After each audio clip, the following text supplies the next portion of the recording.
Hi guys, Rando Gamer here again with another session of Into the Rift. This is Chazz's 17th session. In this one, it's a little bit more RP focused. The party has more or less finally gotten to their bar hopping escapades after kind of like getting everything squared away for taking the ship over to the shipyards. It does start out with them getting notified that Asmodeus is calling, kind of using their contract where he has to notify them 24 hours in advance of him needing them for a job. And then they go out on their bar hop and have essentially get a heart to heart with the Outlander again and kind of working through getting her to own herself and what she is and everything. And then it kind of ends off with what this whole task Asmodeus is wanting them for. But it's a fun world building element with Helica and kind of what their nightlife looks like. But if you like the session, make sure to hit that like button. And if you want to make sure you stay up to date on my content, make sure to hit the subscribe button and ring the bell if you want to get notifications of whenever I'm dropping something new. But without further ado, here is the next session of Into the Rift. Well, in a linear process, we kind of, as we were approaching the planet, we discussed what we're going to do. Chazz leading the charge for we need to go clubbing. The Outlander bringing up needing to fix the ship and like retrofit this pirate ship, so we need to go meet the professor. And we hired somebody, right? Yeah, we were going to go meet the professor. Cassandra was out to go get weapons, so she kind of separated from the group. Gruzzle followed her, which is where the whole police officer interaction happened. Because he basically. Oh, that's right. Gruzzle is on, and Cassandra were all together. Yeah, and basically the police officer kept asking them questions, and it kept going around in circles, and Gruzzle was like, "Fuck this," and checked him. He kept just going through a feedback loop, and then he kept saying like, "Show your paperwork" or some crap. They did make it to the weapon shop, where it was like locked up. They had learned that you needed permits and that type of thing. Cassandra bypassed this by becoming invisible and then just raiding the back, throwing it into her bag of holding. And the guy we hired also didn't, like, we fucking swindled the fuck out of him in such a eventually, cool way. yes. We used his dementia against him. And then fucking Kin just topped it all off with a fucking cherry. She basically convinced him that we had already paid, so... Yeah. But we have paid, and that we have also paid Outlander's debt, I believe. Yes. Let me see. Yeah. Juliet, I have 20 grenades and 2 types of 4 different weapons. That's right. So I got 8 weapons. Yeah, and then yes. We met with the professor, talked with him about what we wanted. Cassandra also talked specifically what she wanted on her ship.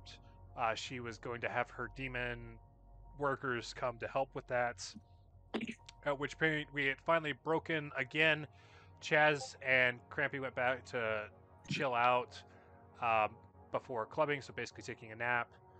Ken went and got a license to actually purchase weapons. Oh yeah, that's right. I was gonna say, I think one of you went to City Hall and actually got a license. Yeah, dude, and it was like stupid with the whole bureaucratic process and everything. She was filling out boxes that didn't make sense for her. And like, I can't remember. Did you end up picking up a weapon? I know. I felt like you went and looked at the weapons store, but I can't remember if you actually purchased anything. And I think that's the only other thing was I have all several names written down for clubs, but I'll do that in character for the names unless people really want it right now. Right. I think. Did you guys decide on a club that you're going to, or was that still up in the air? I don't think we had actually decided. We had gotten the DL from Archimedes and the Outlander. I think Chazz's approach was to club hop essentially. Also, didn't I cast Seeming to give everybody a slightly mechanical look to like what they kind of already look like? Okay, yeah. So that's something to take into account. Like, though we still look like ourselves, we just like have slight nuts and bolts and shit and hinges. How does that work with an air ganassi? It just does, cause magic. Yeah, just because it's magic. There's just floating bolts in his neck. Yes, Yeah, yes. no, I instantly had like images in my head of Crampy Stan walking around with like Frankenstein bolts out of his neck. Sure. There- Oh, dude, for sure. Yeah. Or there's like little fans, so it looks like you blowing in the wind is a fan effect. Oh my yeah. God. Yes. Right. So essentially, I think between like Chaz and Crampy, I think we did get that is essentially what happened last week. I meant to watch last week's streams that way I could refresh myself, but I didn't because I ran out of time to do that. But that's about all that I remember too. You guys were when you had landed, there was that whole nonsense with Gruzzle chucking a police officer. And you guys, I believe it was Gruzzle, Cassandra, and somebody else went with them. I think it was Kin that was with them. I could be wrong. But I know or no, was it there? It was just. Lizon was with Gruzzle and Cassandra. That's right. That's right. That's right. It was so Lozon was there when the police officer got chucked, right? Yes. Okay. And I know at that point the three of you had met a kind of shifty character that seemed to know like the ups and downs of the town, and Cassandra was asking for their brightest engineer, and he's like, well, let's take you to the professor, and she's like, no, I want your brightest, and he's like, okay, the professor. And literally led you guys to the exact same place that the Outlander took everybody else. That pissed her off so bad. She wanted to sacrifice some fuckers. God, I can't remember that character's name, but I fucking loved him. He was my favorite. You guys did do the discussion with the professor on what you would like to do with the ships. Cassandra is going to have some demon minions come in and help make things a little bit easier, but I still think it pushes the construction of everything. I think it was like what, 2 weeks or so. So you're it was basically half a month or so. Yeah, 2 or 3 something weeks. like that. Yeah, because we were originally given like 6 months. That's right. So you are going to be with that being said, like the Outlander ship is also going to be out of commission if the professor is fusing all of these things together. So you will definitely have some downtime and be spending quite a bit of time here. During that time, you did, a bunch of you figured out a little bit about how this world works, a little bit, very bureaucratically. Like they keep tight control on a lot of things, and just about everything that you want to do is going to require some kind of permit or another. But if there's one thing that the planet of Helica has, it is a wonderful nightlife. So we're going to be picking up here. I believe everybody would have to return to the Outlander ship. The Outlander is not taking the ship over to the professor until early morning the next day. So you guys at least have some time to get changed, discuss where you're going for the night, and potentially, proclaim a different set of quarters while the ships are being worked on.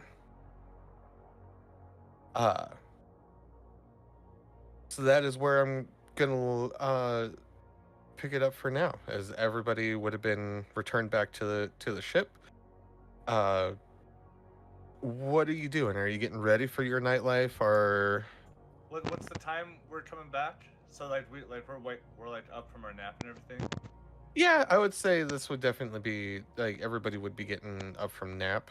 The sun would be setting. It hasn't fully set yet, so we're probably looking around 9:30 p.m.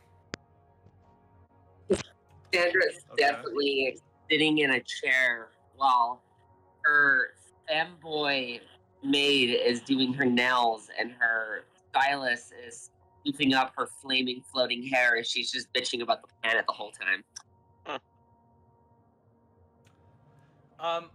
I will also so I'll go up to Sandra and excuse me, can your friend there, my nails, they're, and you like, it's like a close up and they're like yellowed and kind of outgrown and looking gross.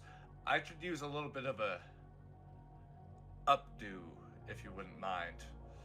Oh, absolutely. He does have Yeah. 2 hands, right? Pull your thong up and go fix his nails. Yeah. So I'll just like get into position, and that would be part of my sort of sprucing up for the night. Good for you. You getting all nice up. It's so wonderful. You're cutting out just a little bit, Dre. I was like, look at you getting all trimmed up. Isn't it nice to take care of yourself? Yes, it also kind of hurts. Ah! Oh, don't be a baby. If you can survive spikes going through your body. Oh, wait. You haven't been to hell. Yes, I have. Either way. But that's Not not the point. way I'm saying. Wait, what? We've been to hell as a party. Oh, I see. One thing that just got brought up, and Wyatt, I'm sorry that I missed this during the recap, but Wyatt also did stop by the armory before the three of you yeah. did, and he had one of his weapons worked on. That's right. And he was like totally respectful, not trying to steal anything, and then cut to the rest of the party.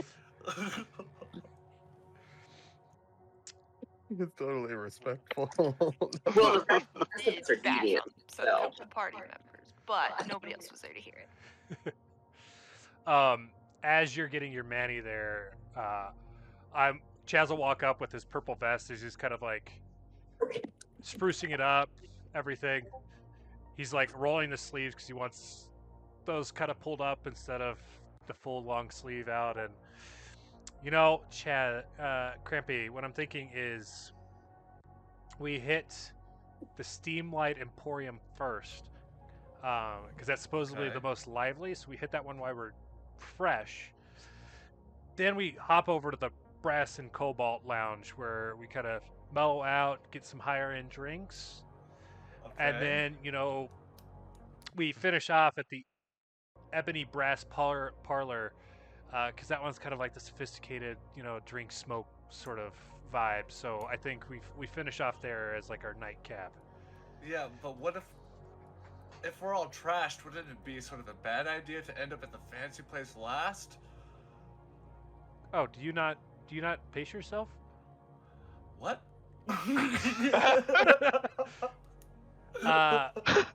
You go with a vodka tonic. It keeps you pretty level throughout the night.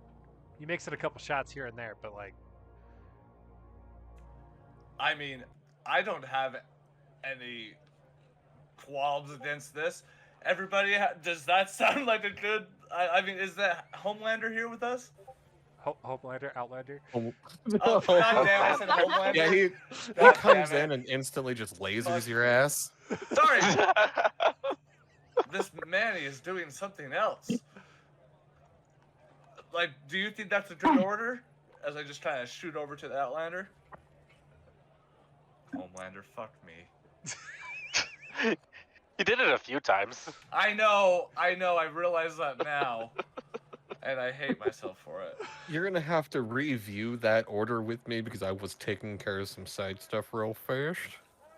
I said Steamlight Emporium because it's lively. Then over to the Brass and Cobalt for some higher end drinks.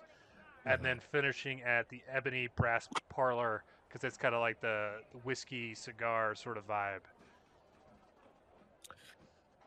Yeesh.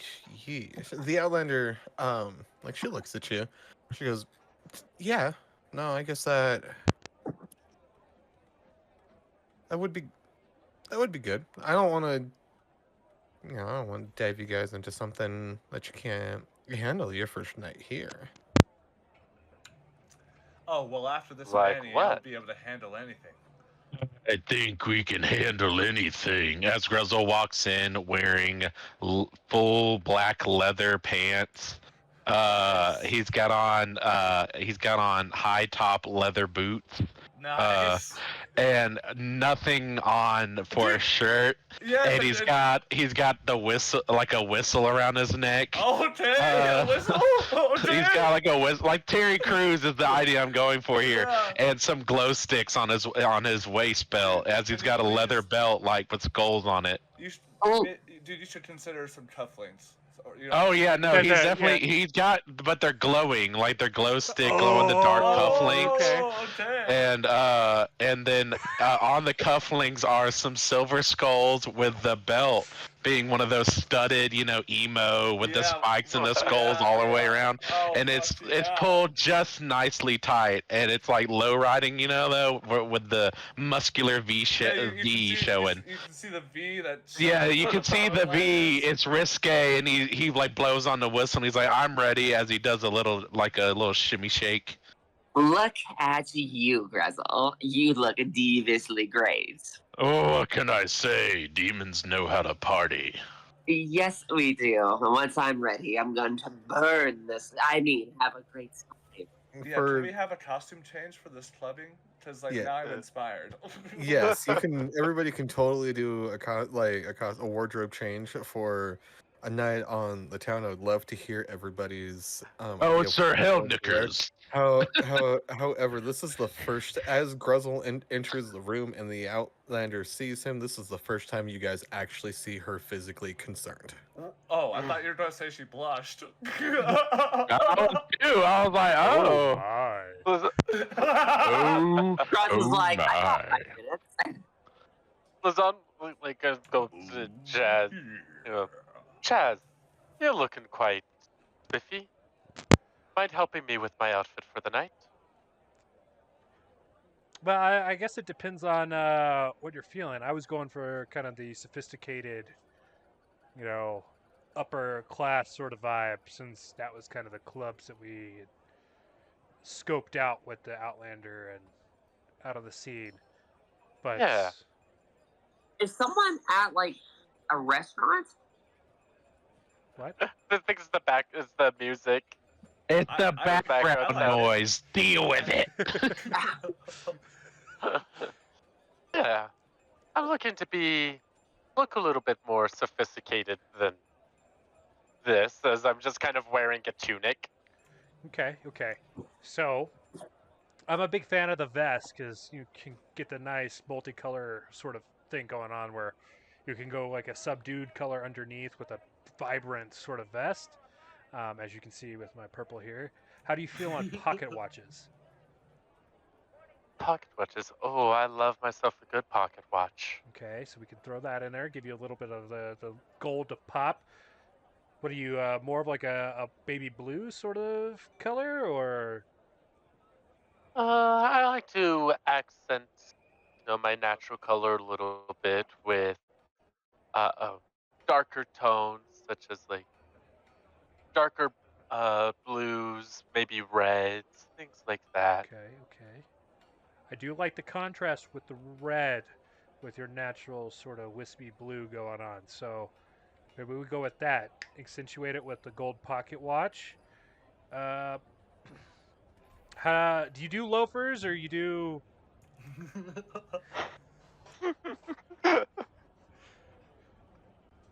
Sorry, I have to remember what a loafer is. It's just a type of shoe. Think It's like Mr. a fancier Rogers. shoe. Yeah. Gotcha. Loafers are all right. For myself, more of a pointier shoe. Okay. Yeah, we can work with that. We'll make sure it's got the, a little bit more cushion. So if we're hopping around with a couple different clubs, we're gonna want the ability to kind of like stand on our feet for an extended period of time. So that's key. Yeah, I'm digging the look. For the undershirt, you think a white or a black? I'm partial to the black because it makes the red pop a little bit more, but Yeah, black works. I like that. I like this. Perfect. Russell's 100% pre-gaming in the background. Cassandra's waving you down to send her, give her some while she's fucking getting pampered. Oh, okay. Yeah, he passes you some, but does like the robot with his arm as he like shimmies it towards you. She just laughs at you and she just takes a fucking massive shot.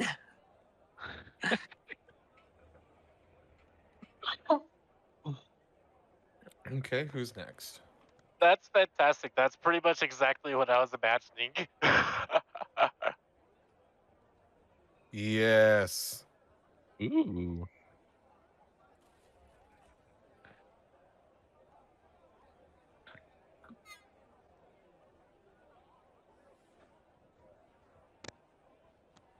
Who would like to go next for their wardrobe change?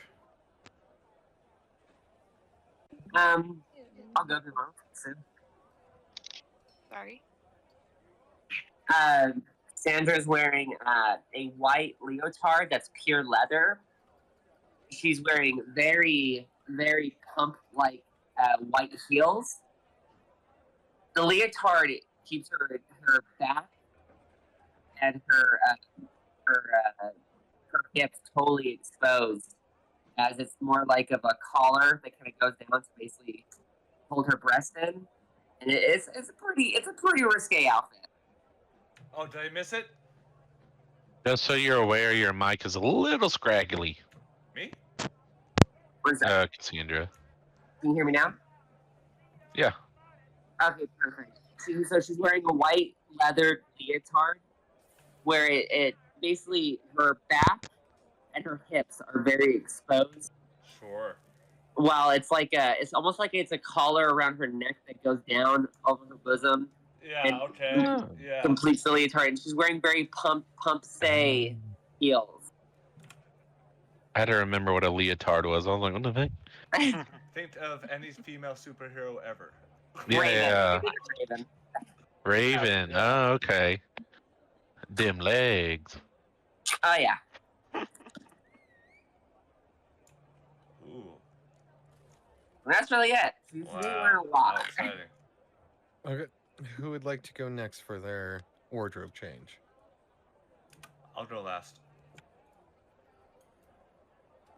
Ken would have taken the time to speak with Cassandra's tailor if that was okay, and would kind of scooch her way into the back, feeling very, very uncomfortable. But she has chosen a long black dress. Oh, the black dress, that- y'all. Has a heart-shaped bodice and some small sleeves that sit on her shoulders, but her skin is completely starch white, like almost the color of like a wheat paste or a flour paste, and she's got Okay. a sparkly veil over her face. Okay, all right. That just barely lets you see not only her pale eyes now, but her nose is flat against her face, and her face is almost featureless aside from slight defining lines in her jaw. Cool. Oh, guys, I'm getting so pumped. Very, very pretty. Who would like to go? Sandra whistles. Ken looks at the floor. Oh. So Patch is gonna look at the group. It's gonna be pretty hard to just change clothing and not appear like a green glue. So Patch is gonna slunk on over to a box and start like just grabbing bits and bobs and gears and springs and just shoving them into his body. And then he's gonna reach into his pouch and he's gonna grab a canister of black oil and cover himself. And then he's gonna lay flat on the ground. He's like, "Ta-da! Someone lost their lunch." Oh my god. Cassandra laughs her ass off. She goes, "I always forget you're a slime." Great. Wow. So you're trying to have like a black smear on your body? Yeah. So my Patch's reasoning is one of the mechanical beings of this plane is drank too much and lost their lunch. So that is me. Wow. We're just gonna pull Skirty around and follow the party. It's like almost like the Spot, or what's his name from the Spider-Verse movie? Just like Yep. black splotches everywhere. You should go around embarrassing people like that. That would be hilarious. Ah, did you just leak oil? Come on now. Don't party if you can't hold your oil. Yeah. Russell rubbing baby oil over his muscle in the background. I agree. You're like going over the pack.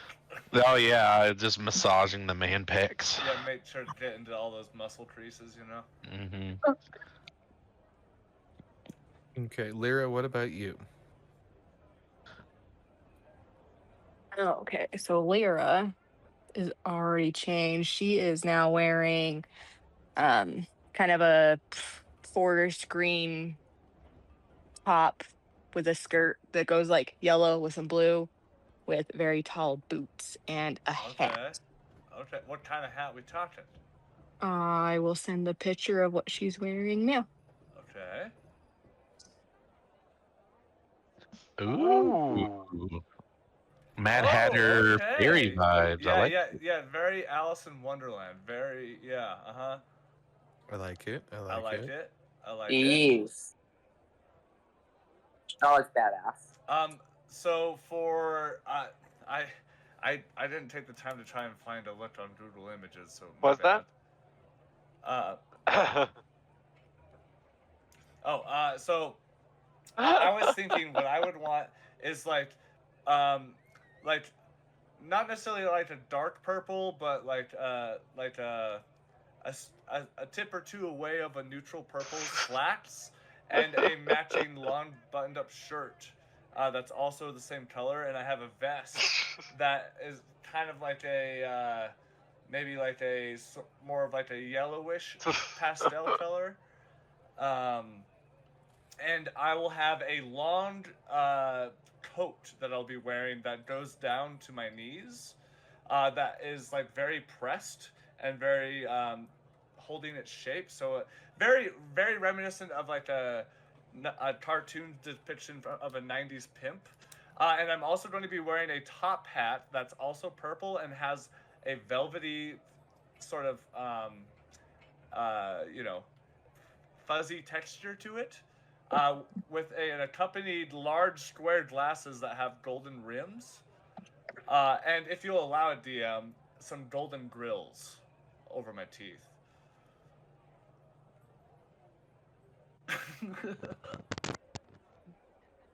Again, Allow the it. Outlander. It's encouraged.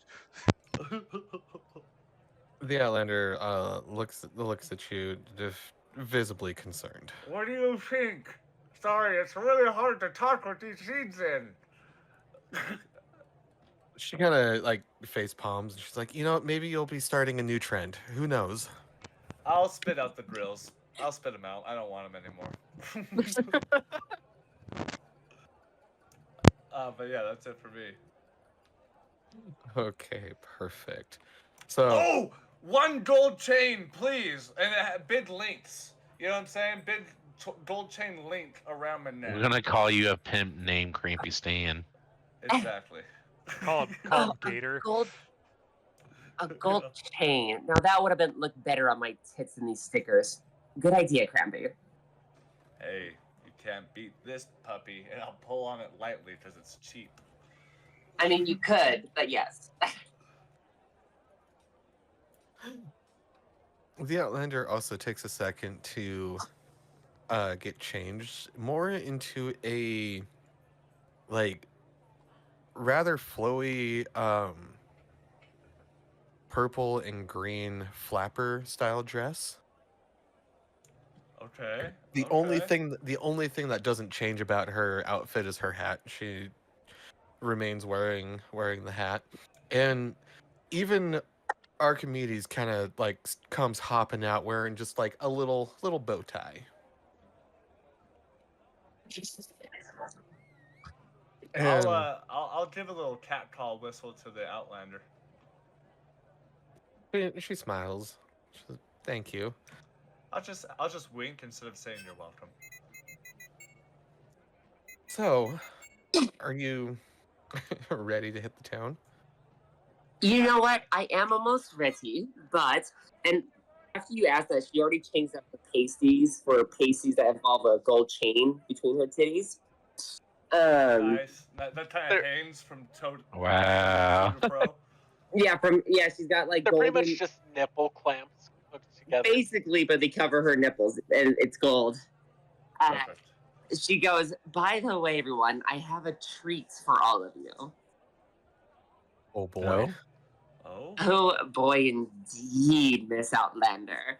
As she opens up her bag of holding, she throws everybody a weapon and like 3 grenades to Gruzzle. Ooh. I don't know how they work, but you never know. It's not a party unless people fucking die. Trust me, I'm very used to using handguns at this moment in time. I, if anything, have the most. There's a rod with a ring on this one. I wonder if I should pull it.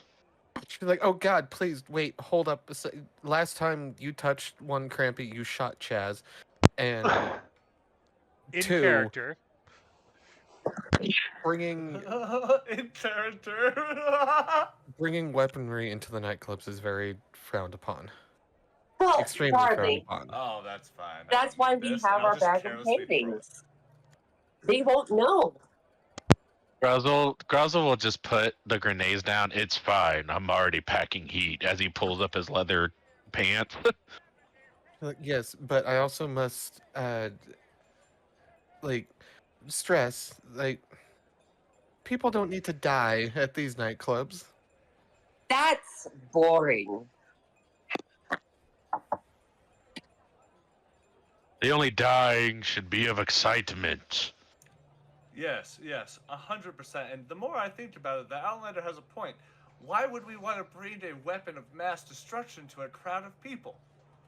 I'm always carrying a weapon of mass destruction. Sweet Jesus. I'm just saying, in case we need them, put them in Wait, your I meant a bag. weapon of ass destruction. Anyways. Uh-huh. Oh. Sorry, I've been pre-gaming a little too hard. Gruzzle, it makes sense. You're so big. You need to be on the same level that us other folk will be when we get to the actual drinking. Yes. Are we leaving? I think so. Yes, but I only Outlander- say this because I'm sure eventually the cops will show up. I kind of threw one over a building earlier. it's Dude, yeah, it's fine. We'll Over deal with that multiple- when we cross that bridge, Gruzzle. You are rather large. Thank you. They all say that. And okay, but weaponry stays in the bag of holding, not in your hands. Yeah, Come on, to be Gruzzle, honest, don't ruin the night. Come on. We're going to have fun. I don't really use Yes. these for combat anyways. It's all I stuff. already said Yeah, they're Gruzzle all put for the grenades show. away. Listen, I did a fucking nice thing. You do whatever the fuck you want with it. You're welcome. Whoa, Cassandra, whoa. it was nice, but maybe not now. What? You know? And she picks up the grenade she gave Gruzzle. Always now. And she walks off the ship. Hey, I want to use them though. Yeah, I'll just turn over to Chazz and be like, devils, you can't live with them?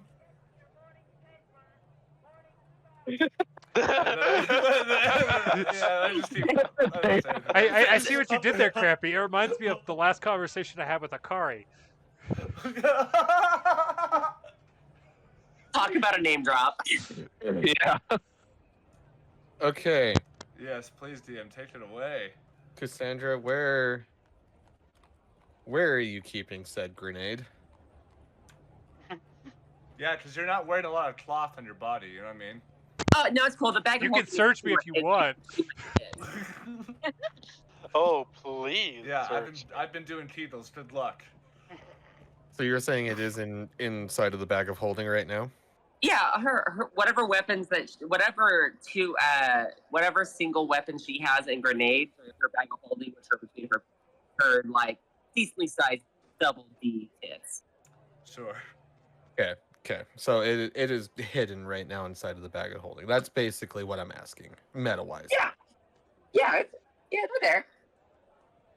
That is just stuff that I need to know. Perfect. Before you guys start to make your way out of the ship, but before you could make your way completely out towards the exit of the shift, a small explosion of fire happens, and this isn't a big explosion of fire. This is probably about the size of a small campfire that happens, and when the fire dies down, standing before you is a very small and rather timid looking imp. The imp kind of like looks around, a little shaken, and then sees you guys and says, is this the Rift Rats? Oh, it's a fan. Look, he wants an autograph. Oh, Sadly, all the way from stressed up. hell. They either want an autograph or a hand job. It's either one. No, I'm actually. I'd rather not have any. Damn it. I just need to make this quick because, according to the agreement and decree signed with Asmodeus, you have to at least have a 24-hour notice that he is summoning you to his doorstep. Oh, Daddy wants us, Papa. We've got our next Ooh. gig. Good, I Alright, wanted to everyone. talk to him myself eventually. Yeah. Party as hard as you can, because Papa has summoned us. Yes. Like he wants a personal show. This will be great. Exactly. We'll make sure we do this party in his name. Grezel, give the lad a gold coin and then throw him on his way. And she just walks past him. Yeah, Grezel will hand him a gold coin, but then kind of pick the imp up. Are you expected back at hell anytime soon, or would you like to join me on a soiree? I would very much rather like to get the hell out of here. No pun intended. Fine. No means no. Throw him, Grezel. What? He just yells, throw him. Alright, you said the hell out of here. And fucking just chucks him clear into the sky. You watch as this imp flies upwards towards the sky, and then you see a flash of fire, and he's gone. Yeah. Damn it, and I thought I was going to have a twink for the night. I know. Watching him fly up there, he had quite the ass. He's an eighth of your size, Gruzzle. What could even happen? I don't even know if he's an I'll eighth of Gruzzle's size. He was more like a 16th. Yeah. A organic cock ring, my dear Okay. chap. Exactly. You know what? I hate that I brought it up. Gruzzle was about to go into explicit detail, and then his finger just drops.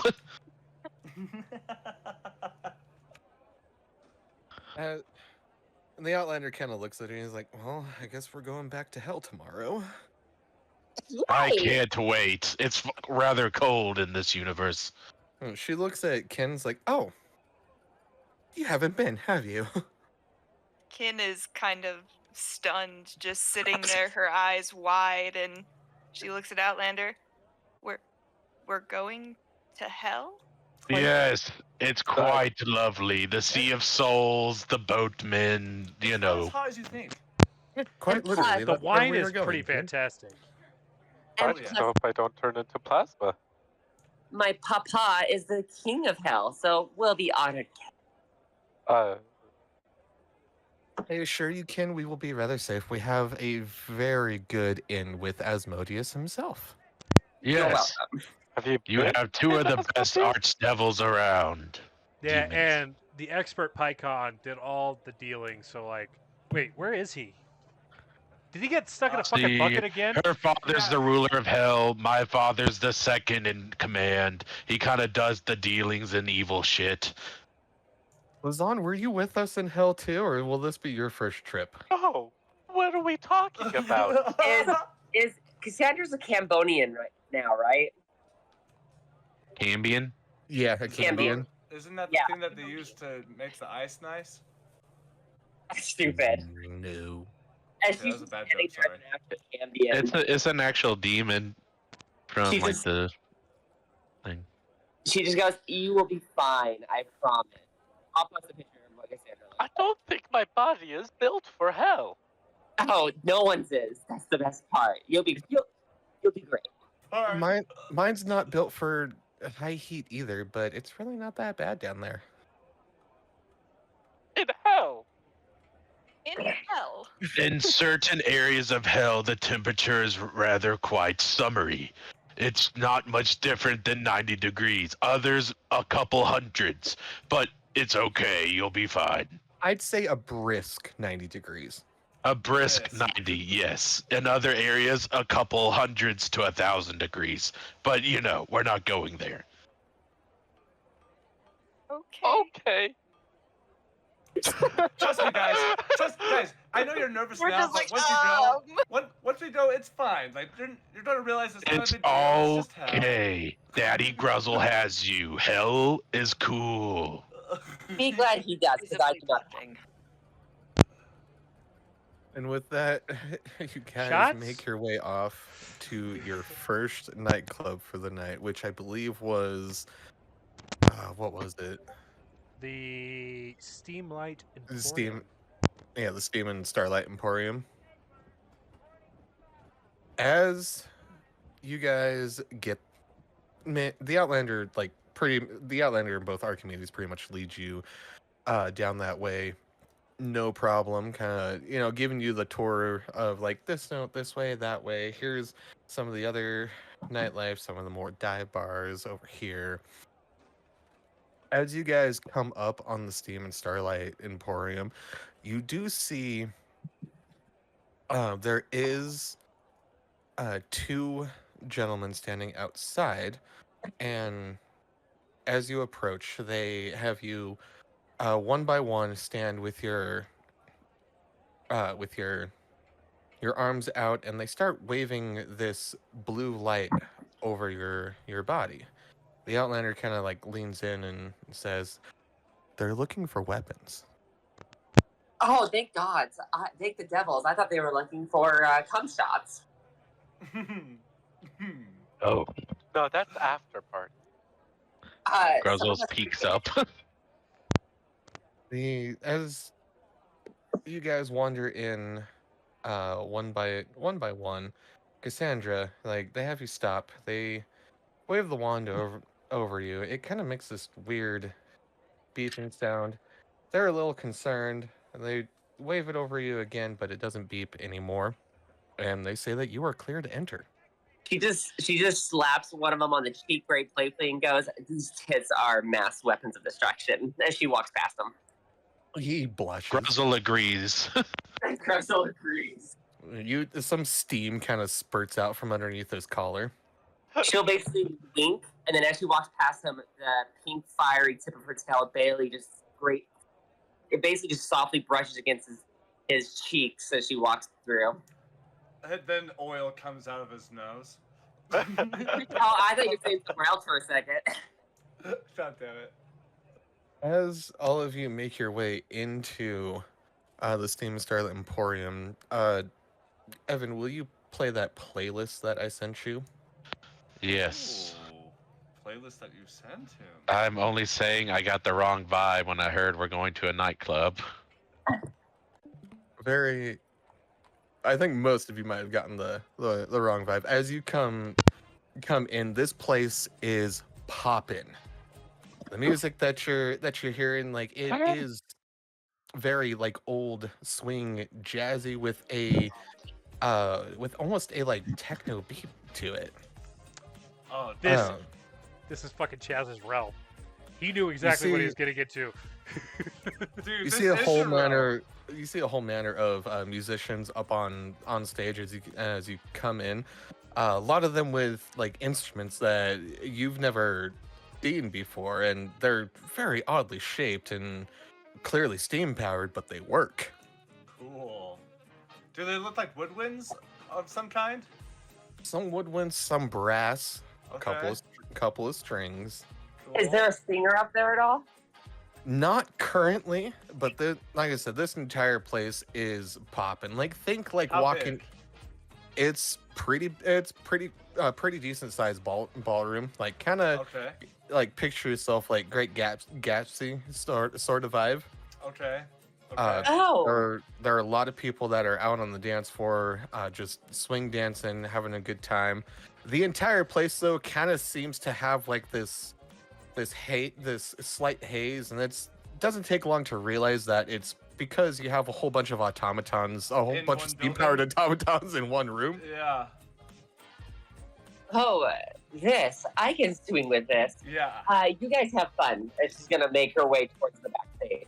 Yeah. I'll just like crack my fingers and just like, let's do this, and I'll go to the bar. The Outlander is going to join you, Yeah, Crampy. Chazz is on the way as well. Yeah, Lazan will go to the bar as well. Rosal's already on the dance floor, hitting it hard. Nice. He would also go to the bar. He's hitting some Michael Jackson moves out there. You're like whistling every once in a while on beat. Oh yeah. But I Oh, just fuck realized, can Lazan even drink? What? Do you want Lazan to be able to drink? I was saying, like, can Lazan even drink? I But feel that's like that's just up to pass- you. Yeah, Yeah, that, yeah. No, yeah, I'm that's what saying, I was like, implying. If you would want it him to just be able to pass drink. through him? True. Well, Either, I always took either that or just Nazis become as a like part a of physical you. form. I just get somebody just to start like boiling the liquor and just inhale it. Ooh, yeah. Okay. So you like turn sipping a drink into something else. Yeah. Lyra and Patch, did you join us at the bar? Okay, Cassandra's gonna. Oh, good. who's all coming to the bar?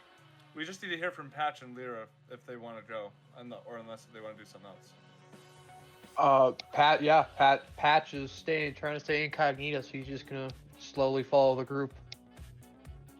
A little puddle. Oh Scurrying shit! around. I thought that was just a brief gag. I didn't realize it was a long-term gag. Yes, that's what we're going with tonight. I love it. I didn't think that was a long-term gag. Oh shit.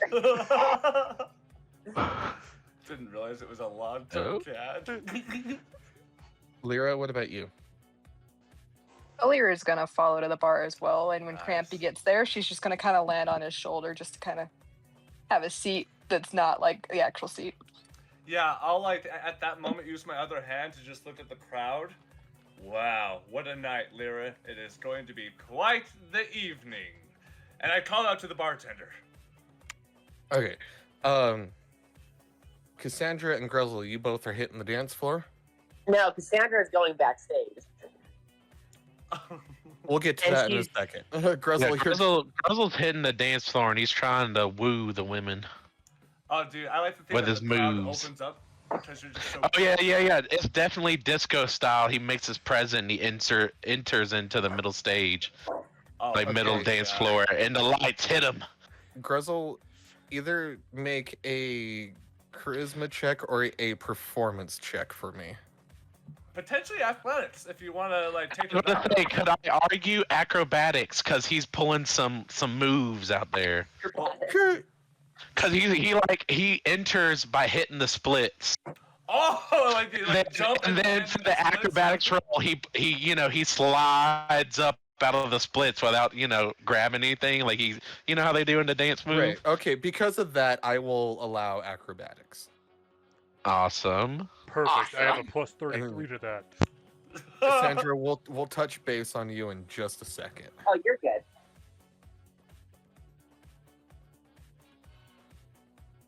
That's a cool, crisp 18. Nice. Oh yeah, you hit those splits like you were meant to do this.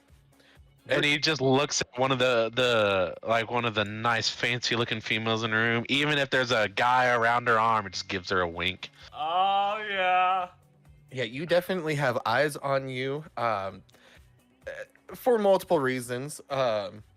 One, like, it's not very often that somebody hits the dance floor with these moves by themselves or these moves in general. 2, your size, and 3, everybody's just captivated by the moves that you are pulling off. They've never seen it before, but they're intrigued. And the ladies are definitely noticing, and they are blushing just a wee bit. Some steam is coming off from underneath Wow, those yeah, dresses. dude. Yeah, he's definitely doing the Michael Jackson like crotch grab thing, Sure, move, yeah. doing the little like pelvis thrust. Sure. Hee hee. Wow. Nick 2, Nick's camera 6. Listen, it's a fucking struggle right now. No, dude, I know, and I just have to poke fun. That's all. I think it's good. We'll We see. will certainly see. Yeah. Okay. You guys see Gruzzle hitting the dance floor like he's been doing this his entire life. Like this was his moment. The rest of you that approach the bar, the Outlander kind of takes lead. As the bartender turns around and sees the Outlander, he goes, "Ah, howdy. Back to your old body, I see." She goes, "I really fucking hate that nickname. The usual for all of us." He's like coming right up, and he counts all of you real quick. He lays out some glasses, and then he starts pouring a very thick, viscous black liquid. Okay. And This one tastes like black licorice or something, right? she grabs her glass and gives everybody a cheers. Do you all grab your glass? 100%. Yeah. Oh yeah. This is the regular, the usual. Lyra will also grab hers. I'll grab Lyra's for her and give it to her. Oh, she'll take it and say thank you. I raise my glass to Gruzzle. And I'll just like look over to him, fucking just killing it on the dance floor. Oh And What yeah. were you saying? Sorry. Oh, Ken would just be a little bit wary of the glass and kind of smell it and kind of tilt the liquid back and forth, trying to determine if it's something she can physically consume. It is rather, as you slosh it back and forth in the glass, like you see the film that it leaves on the Oh god. on the glass. That's going It- down our throats. It does appear rather thick, almost like Molasses? oil. Oh, Not necessarily shit. molasses, but almost like 1040 oil. Is it?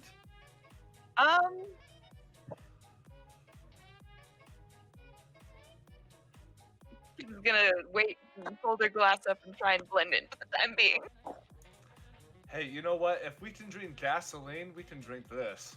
I don't think I've ever had Vaseline. Just I ask think the Pat. only Neither have I, but yeah, I was Patch gonna say I think has. the only one that drank it was Patch. And he's a slime, Patch so and how much should KOTOR. we count that? In the meantime, is there a plant or something, like a pot nearby? Just You're gonna Emperor Cruise through it? Where Where you just hear, if you don't like it, pour it on the ground. Pour it on the Yep. ground. Yeah, she scoots closer to the puddle. where you guys are at, there is not a plant nearby, and you see the Outlander. She takes a swig from her glass, and whoever decides to follow, what you get is a very thick liquid, almost like you're drinking maple syrup. However, Ooh. does not taste that good. It is the strongest tasting black licorice that you have ever had in your life. Ah, dude, I almost throw up. That's so nasty. oh my god, they have like amped up fucking Jaeger here.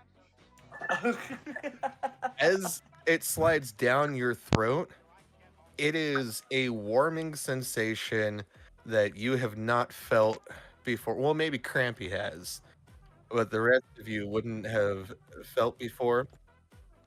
You can tell just from swallowing it, that one drink, it is some strong and potent stuff. If you were to drink another one, you'd probably be pretty good and buzzed. I'll give it like 30 minutes. I was gonna say, I think this is the type of drink that we when we're feeling a little low, we throw one of these in. But I'm gonna need something a little bit more sipping. Sounds nice. Gonna And reach kind out. of just tries to discreetly dump her drink onto Patch. It just like becomes him. The Wait, bartender. does that mean he is actually drinking their second drink? I don't know how slimes work. Did Patch get a drink? Because technically he was a puddle, so I don't. Yeah, I don't think he was part of the group because the bartender went. So Patch gets one drink. Yes. Just the one. Just the one. He did say he would take it. He did say Yeah, he would take it. He did say he would take it. Huh. The bartender's kind of like he's cleaning another glass as he looks at all of you. He kind of scoffs and he's like, "Not from around here, are you, folks?" No, That's a but we're No. excited to be here. Yeah, give looking- us something to sip on, bartender. Yeah, what? As I kind of Well- like loosely fall over. well. What are your flavors? What are you normally used to? Citrus, I guess. I don't know. a Manhattan or like a old fashions typically my go-to, but gin and tonic, vodka tonics work as well. But I don't know what's the common drinks that you have for your folks that are looking for a sipper.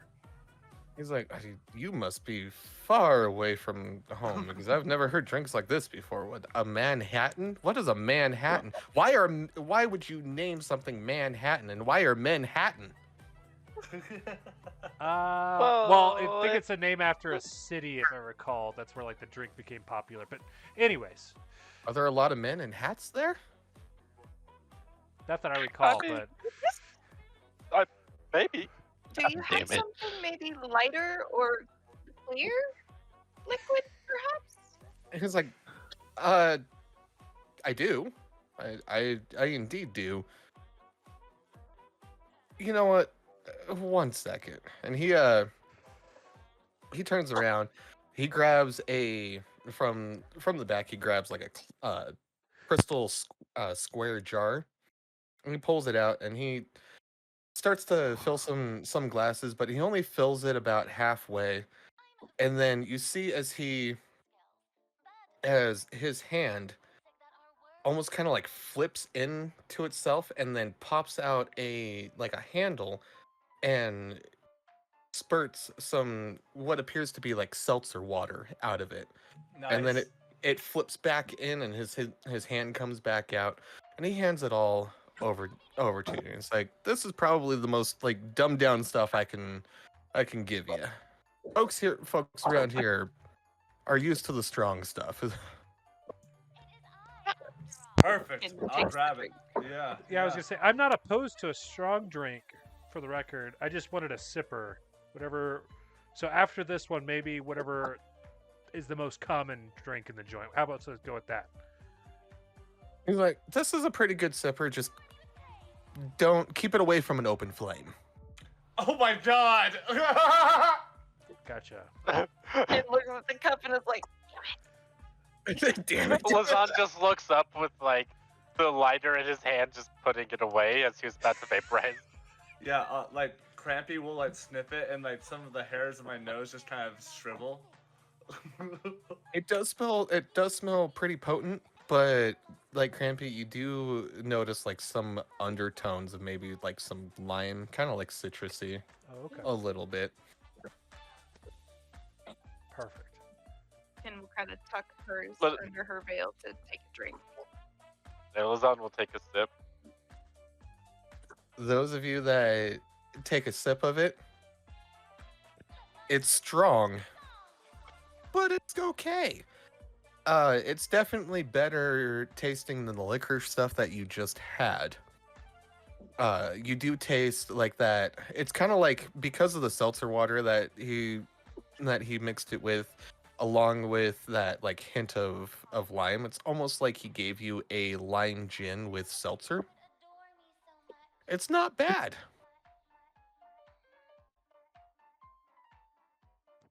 Perfect. That works. She nods to the bartender. Thank you. Like, of course.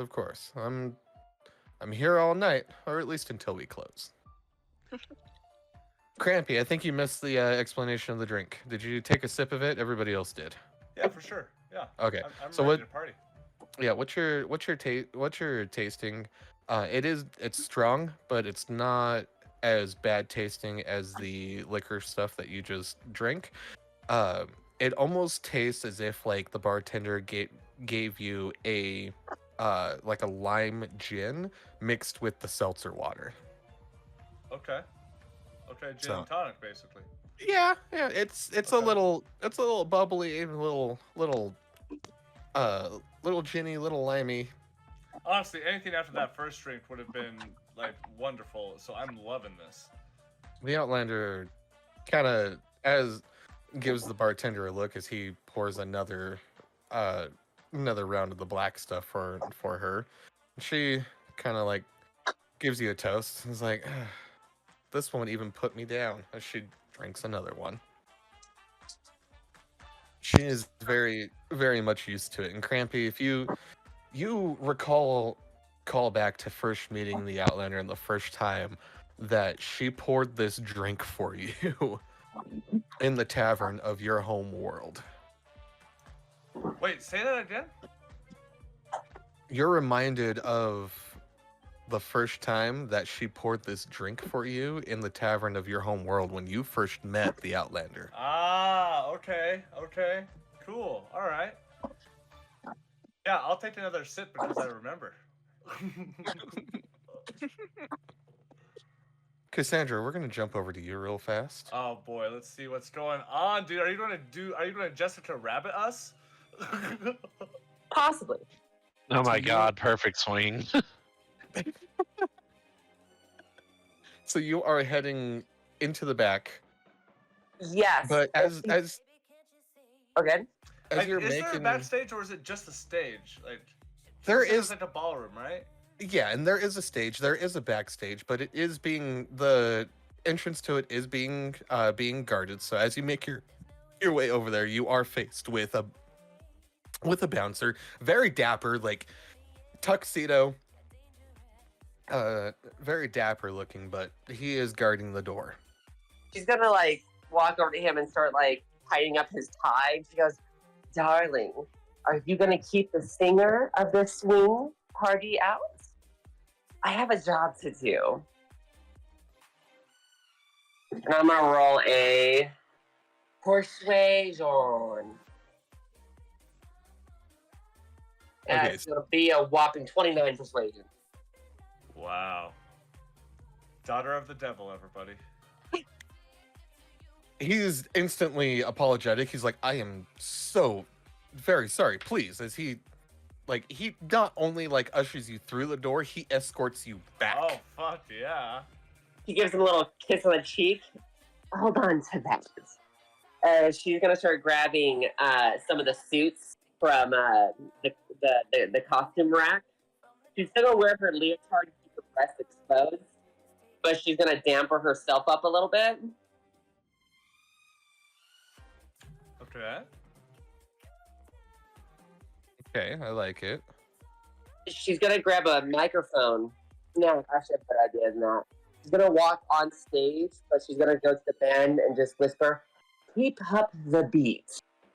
As she walks out to the stage and she throws her hand out as fire explodes in like a puff of smoke as the mic is in her hand. And Please. she again. Please tell me that you're singing this song that's playing right now. You know what? Fuck it. Fine, she will. But she's gonna sing it in Infernal. Oh, fuck bits and yeah. pieces in Infernal. Dude, fuck yeah. And she's gonna be like, "Ladies and gentlemen, let us do the Asmodeus swing." Oh. And she begins that shit. I'm gonna use my do my performance now. Yes, please I'm give me going- performance. At this point, because she's gotten the crowd's attention, I'll just go, "Woo, woo," and use that as bardic inspiration. Oh fuck yeah. What do I get for that? I believe It's a D10, isn't it? D10. Perfect. 14 plus a d10.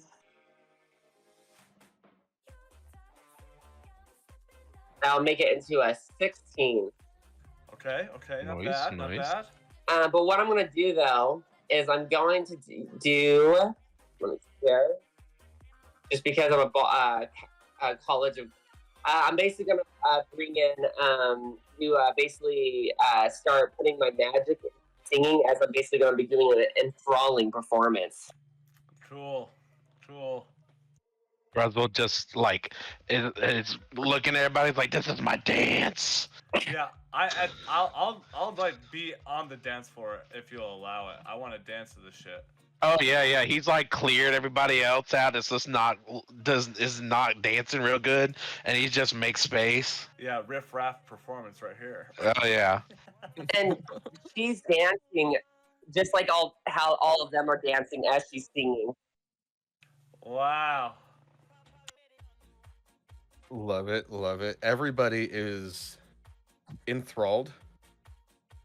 She's using this to basically have, since she said do the Asmodeus swing, she's basically using this as a ritual to make them basically praise her father as they dance. Cool. Hey, you're the reason why Christians didn't like D&D back in the 70s. You know it. And we made a promise to my father that we would make sure they praise him in our songs. For sure. Only if Okay. you listen to them in reverse, though. Can Gruzzle help a little bit? He's not a bard, but he'd like to help a little. Yeah, you can. I will allow some helping, and then going to be my turn. Okay. Yeah, I'd like to roll. Like, I was almost gonna say a strength charisma roll to like flex his muscle, but I think this would be more intimidation, to intimidate the crowd, to like get with the groove and like If they haven't already. basically fall to the song. And the way he'll do this is kind of just using his strength to start pushing people onto the dance floor, like close to the stage, just so they have the best acoustics. Okay. No, I will allow this. Okay. So, wants to very quick. He'll just collect all of the steam and smoke into like his body and give like a good little like fog cloud below Cassandra. Okay, Oh, that's cool. Ooh, that's cool. Lazan just became a 26. fog machine. But yeah, Okay, Gruzzle, you are able to accomplish this with like no issue. Everybody is basically just following your lead and moving their way up to the front yeah. of the stage. Anybody that tries to back up, he just gyrates against them, making them like intimidating them. You're like gyrating them into place. Yeah, putting his mass weapon of destruction against their ass and just moving them into place. place. God damn it. God damn it. Cassandra, I will say, like, while you're on stage, you do notice that like everybody in the crowd is loving this performance. They're loving the dance. Like Gruzzle is like they're moving. Nobody's really arguing or fighting back against Gruzzle. They're pretty much moving with him. This place is popping and hopping. However, they do not seem to be influenced by Asmodeus at all. Whatever. And Their loss. Exactly. yeah, during all of that, back over at the bar, the Outlander leans into Crampy's ear and whispers, "How long before Cassandra figures out that automatons don't have souls?" I mean, I didn't know that, so if I didn't know that, there's no way in hell she would know that. And she looks at you, Crampy, and she goes, taps her temple. She's like, "It's all clockwork up here." To be honest, Outlander, I don't know much about souls, and at this point, I'm kind of starting to feel a little tipsy and loose. I've known you long enough. I think there's something in there that's not just ones and zeros, and you can argue all you want, sister. And I'll just start fist pumping because of the part in the song that Cassandra's at. Anybody at the bar that would be kind of paying attention to the room and the atmosphere, make a perception roll. I am not Alrighty. paying any lick of attention. I'm too enthralled by the Oh, performance. Chazz is Oh, yeah. swirling his drink, scanning the room, kind of like waiting for the right time to like kind of go out and start mingling. Oh, that's a I'd say 29. for Lazan me. is kind of paying attention after doing the fog. That's a nat 20. Oh, Lazan's damn, not paying that much attention. Okay, real quickly, who rolled and what were your rolls? Patch rolled 29. Nice. Chazz had a 27 as a nat 20. Wow. Damn. Lazan had a 7. Lazan, it's okay. You're still trying to get used to your pocket 23. watch. You'll get there. Patch was over here like scoping out where to move himself to make it the most awkward for someone. Yes. We're going for Kit- comic. I think Comical Kin said effect. she had... Oh, sorry, go ahead, Badge. Oh, no, we're good. We're good. I think Kin said she had 23. Yes, 23. Okay, everybody who rolled at least over a 15, and definitely our nat 20 roller, you notice as kind of a shifty looking character enters the room and is kind of scanning the area. He doesn't seem to have like spotted what he's looking for. However, Chazz, you specifically, you notice that the Outlander's eyes, like her eyes get a little wide, and she like turns real quickly and faces the bar and just kind of indulges in another drink. Oh, it's her ex. I was thinking the same thing, but I didn't make the check. Kin looks over at her. Who is that to you? Kind of whispering low, trying to be quiet as she turns to be close to Outlander. She's just like, what?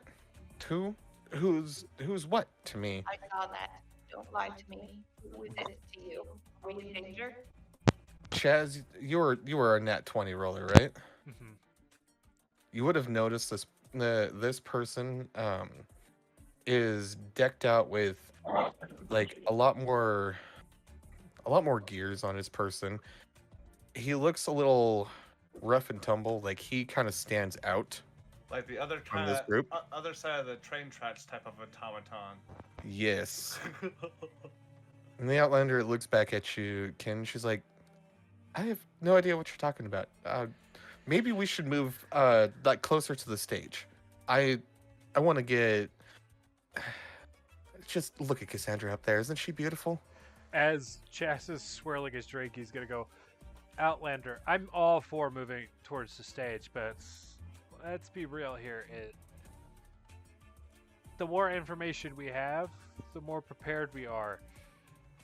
We always improvise, but the only way to improvise is to kind of have a general idea of what the fuck's going on. Is this guy like part of the crew that Pykon and them were talking about the last time they were here? The Deer Gang? As you say that, Chazz, this character just rolled a natural 20 on perception and spots the Outlander and shouts her name. Oh! Outlander! From across the fucking way? From across the way. Does the music come to a halt at this? No, she just plays louder. Okay. Yeah, the music keeps going. A couple other people do notice this, and that's when the Outlander stands up and says, well, so much for a nice evening. and she turns around as more people enter into this room that look a lot like Oh my other side of the train God. track start the type of people. At least 8 more people enter into the room. Can I interject? Can you what? Can I interject when I see these as I'm looking at the crowd and I'm seeing these people come in? How would you like to interject? In the song, she kind of keeps a rhythm, but as she's talking to the people, she goes, "Any men that get those people on the dance floor dancing get a sweet little kiss from me." You cut up a little bit. Yeah, you there. kind of cut out there. He said, you guys hear me okay now? It's kinda like hit or cuts miss. in and out. Are Yeah. you, One are second. you Yeah. moving or something? I also think I see that you're on your phone. Is it because you don't have the speakerphone enabled on your thing right now? I'm currently packing before I go to work. Gotcha. Can you guys hear me now? Yeah. Yes. Perfect.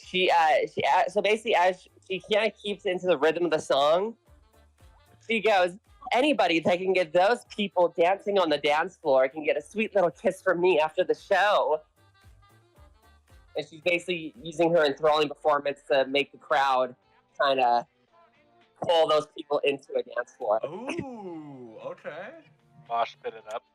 Yeah, Gruzzle's going to help by gyrating push them into the crowd again.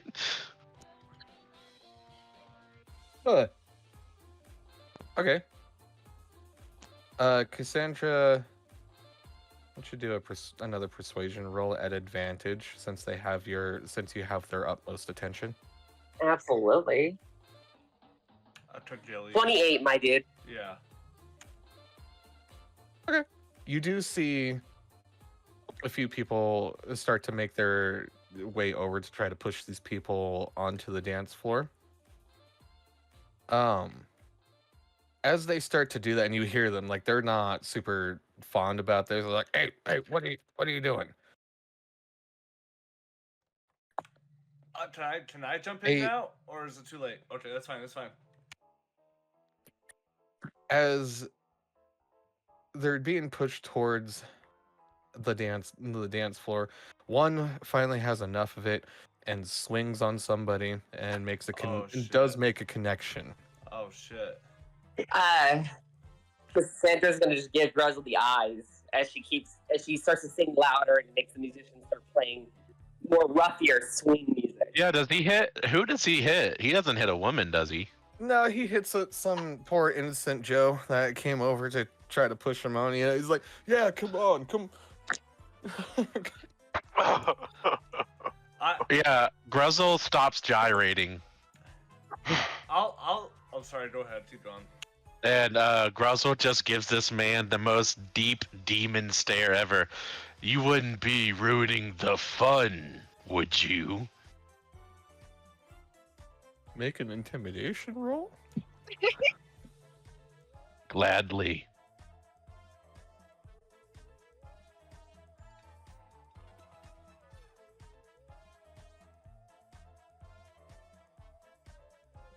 Uh, 17. As he sees you, like, he kind of shakes a little bit and some gears fall out. And he goes, no. No. Now, gentlemen, we all heard the nice lady. Why don't we all dance? And he'll start gyrating again. Except instead of going clockwise, he now is going counterclockwise. Okay. He's shifting gears. Yeah. He's shifting gears and working out his other muscles. They start to comply, realizing that they might be a little bit out of their league, especially with Gruzzle's stature. As Gruzzle's able to get them to move into the crowd, they begrudgingly start to dance, but they're not enthusiastic about it at all. They're kind of like, yeah, but for not 1 second have they taken their eyes off of the Outlander. And she kind of looks around at the rest of you and she's like, well, should we hit the next club? I think this is the time where you spill the beans while we've got things in order, and then we can go to the next club. But maybe we should leave and talk about it on the way there. Yeah, I agree with you, Crampy. As Lazan just downs the rest of his drink. I do agree with Chazzy answers, please. Guys, I don't know how much time we have. We have until Gruzzle stops dancing, so Yeah, Gruzzle will hold him there for a little bit as he gives Cassandra a wink. Go ahead. Okay. Cassandra's gonna fly over to Gruzzle as she's still singing, and she's sitting on his shoulder while she's singing. As she basically drops a grenade in his hand, and goes and just between her lyrics, she goes, "You know what to do." And she basically You don't have a grenade. You put it in the bind holding. in my tits. Oh my god. Oh Her my bag of God. holding, wink, wink. Yeah, as Gruzzle will try to minimize collateral damage, he'll spread his wings around the group of guys. And she's gonna fly off with the group, and she says, "It was wonderful seeing you folks, but chaos rings." As she drops the mic and God. smoke, and she flies out. I think we need to get out of here. The Outlander's like, agreed. And she, without saying anything more about the subject, she heads towards the door and out it. Yeah, I like hold on to my top hat as it almost falls out, running so fast. Gruzzle enters a rage. Gruzzle, please don't stay too long. Oh my god, Gruzzle! Rage to tank this, not to like go crazy, just to expecting a take blast. grenade. Just to take a grenade point blank to the face as he's doming it inside, like putting a dome over the guys. Okay, and you're doing it to all of the shady characters that came in, right? Yeah, he kind of spreads his wings out and his bulging muscles try to make as tight of a like dome seal over them so it doesn't blow up everybody else. Ooh, you gotta drop a banger one-liner when you look at them and pull that shit. Well, it's been a great time, boys. I would almost say it's been a blast. Oh yeah, Yes! baby, yeah. I thought you were gonna say fire in the hole, but that's much better. Gruzzle, as you pull the pin and drop the grenade, you see all of their eyes go extremely wide as the rest of the party runs out the front door and passing the bouncer, and he's just kind of like, hope you folks have a good night. I run out before realizing we may or may have not paid for our drinks. Putting the grenade like holding it between his sharp canine like teeth, his long demon tongue will grab the pin and pull it out as he just lets go of it. Nice. Jesus. Gruzzle. Yeah, this is gonna hurt. It is potentially. Good thing Going I'm to fire hurt. resistant. 56, Only use a fire grenade. 10 force damage. You are fire resistant, aren't you? So you would only take half damage, right? Depends Yeah. on what type of damage you're saying the grenade is. And also rage. 'Cause if Yeah, it's I don't know what it Yeah, I is. can see force being a thing. Fire, yeah, for sure. Bludgeoning. I can see bludgeoning like a Even frag piercing, grenade. because of, Or like, yeah, the piercing frag. if it's a frag, yeah. But explosions are still fire. Yeah, it is. It Ish. is an explosive grenade.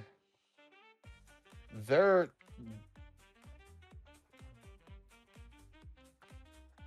okay. So you're gonna take at least half of 4, 8, 12. So half of 21. 11, Okay. Everybody else inside or of your Oh, yeah, wings it's 10. is taking that full blast. It's not enough to like blow them to pieces, but they are definitely like hurt. They're pretty much concussed for the moment. And at that point, when they're concussed, ringing in the ears, Gruzzle's going to slide out of there And you with do the smoke. so. Like they definitely got knocked back onto the ground, but they're more or less like seeing stars right now. They did suffer some pretty good damage, but like I said, it wasn't enough to fully kill anybody. It may have knocked out a few gears, but for the It most sent a part, message. yeah, it definitely sent a message. Yeah, you have the window of time now. Yeah, all the smoke and confusion. He slips out the front door and catches up with the party. Fuck yeah.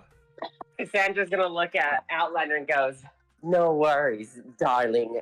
Devil's in the details." Yeah, Outlander, if I remember right, the first time we came here, gods know how long ago, but you had some sort of debt with the gear gained, right? Yep, and that was them.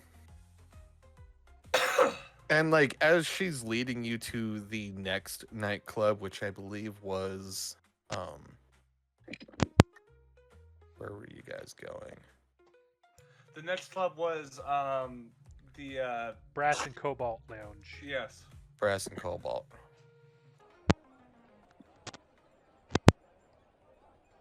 You know, I don't mean to be a buzzkill, but does anybody have something to clean this up? As he's just covered in smoke. My fit is not as fit. Yeah, the way that the Outlander is leading you to the Brass and Cobalt Lounge, like it's more of a strut. Kind of like she's like, "Yep, that was them," and just kind of keeps leading you, trying to avoid the subject. So, are there other Chazz. people that or I say we, that you owe money to that we should be worried about? This is the second of the 2 people that we've encountered on this planet since we've been here. She goes, And we She paid says- one of them off for you, so it would be, reasonable that we might help you in this situation. Just saying. "That was very appreciative, and no, I don't think there's anybody else I owe money to, at least not in this world." So, how much do you owe them? Let's just say that it's enough that the only way they see to pay it is with my life. Well, Well, it can't be that darling, much then, right?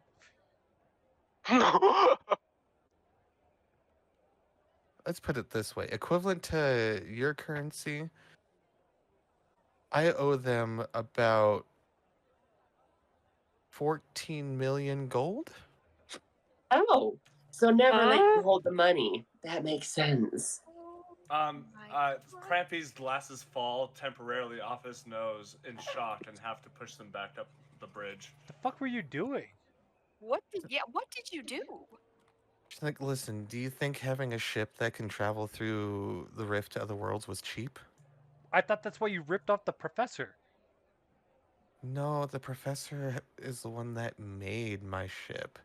I may have only ripped him off slightly, but it's fine.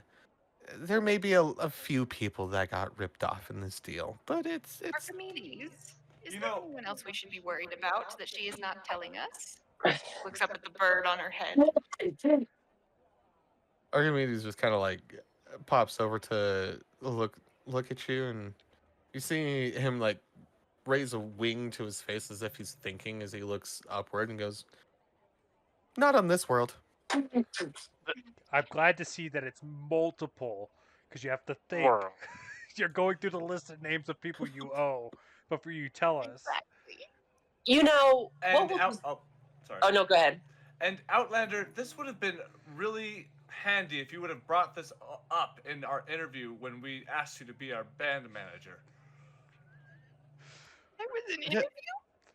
Well, I don't, There Crampy, I don't recall an interview. In fact, actually, what I recall was trying to leave your world, and then 3 of you popped into my cockpit trying to commandeer my ship. There's no need to get into semantics. Listen. I'm on a pirated vessel. well, It's her vessel. We have saved Outlander before. Why Multiple don't we times. save? I know. why don't we save Outlander again? And Outlander can just keep owing us. We will just go, I don't know, tend a Gruzzle and a Cassandra to, I don't know, their base, find their boss, maybe sleep with them, and then kill him. That last part. I like the Amazing last part. part. I can count me in. Right. Yeah. What's another name to the list of people the Outlander owes, right? Exactly. But the thing with us is we live where she lives, as she winks at you with a very deviously devilish grin. Besides, So if it's we not like take she can just, everybody off the list, then it's only us. and she can't skip town on us. Ooh, I like this. I was never planning to skip town. You know, Well, why you guys talked a lot about our communities being family and whatnot. When do I get that treatment? When Outlander, you stop owing this us, darling. Sorry. You're good. Go ahead. No, like this is how it feels like to be treated by family. Get used to it, Outlander. Yeah, probably when you stop keeping all these fucking secrets and waiting till we're getting jumped to even tell us what the fuck's going on. Listen, I was really hoping that they wouldn't recognize me because the last time they saw me, I was in a completely different body. It is what it is. Look, could we take care of this gear gang tomorrow, or do you need me to go there now? We're clubbing no. now, and then we got the Asmodeus thing tomorrow. So we'll Okay, have to pencil it in clubbing, for- Asmodeus, then the gear gang. Sounds good. So, next place? It doesn't take as this conversation was going on, not at no point did the Outlander stop to entertain this conversation. She kept leading you all the way to the Brass and Cobalt Lounge. Wait! I did ask, could anybody clean up my fit? It's not very drippy right now. It's kind of covered in shrapnel. Lazard will just send like a gust of winds to clear off all the soot and shrapnel. And Patch, I don't know if this would be like sort of indiscriminate to yourself, but you have shown to be quite absorbent of materials. That is true. You want the good old You want a sticky slime hug? job? Get the hug to it. Yeah. Yes, give me some of that slimy spittle. Wow. You- What a all the world. all the little goops. Yes. It just makes Scoop me 'em look up. like more decrepit and more debris like, just adding to the effect. Oh, dude, and you like look even trashier now. Yeah. What I like to imagine what Patch is doing is like, have you ever seen people use the like putty stuff to clean the crevices out of their cars, and vents Yes. out of their cars Yeah. and stuff? That's what I pictured. Yeah. Yeah, dude, it's like he's a living art piece that represents like a BP oil spill. Poetic. Now the fit is looking drippy. It sure is. In fact, you also are kind of drippy, Gruzzle. It's the baby oil. Oh my god. How much As you baby guys- oil do you need? He baby oiled I'm himself. 15 feet tall. It takes a couple of bottles. At least 4 bottles. At least 24 ounces Of the minimum. industrial size. Yeah. Yes. As he flexes his pants. Gruzzle's closet just looks like the confiscated P. Diddy's house. Oh, God. No. Jesus. It's just baby oil. Dildos and baby oil, as far as the eye can see. As the Outlander leads you into the Brass and Cobalt Lounge, you will notice that this place does not have anybody guarding the door. It's a pretty nice, easy entrance to get into. Yes, Okay. I like this. So this is like more like a dive almost. You know what I mean? I wouldn't say dive. This is more of a laid-back place. This the Brass and Cobalt Lounge is a club where there are brass fixtures everywhere and cobalt blue accents into like the chandeliers and stuff. This is more of a sophisticated atmosphere, Okay. kind of like your cigar and brandy lounge. Yeah, like there's like leather, like sofas and whatnot around or something like that. Yes.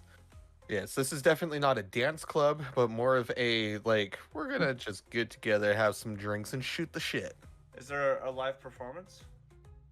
There is a live performance. The music that they are playing is very, very toned down. Like, it's almost like that background elevator music. Yeah, okay. Yeah, soft background. Okay. Yeah. Is there a If, couple tables together that we could kind of like go over to and take?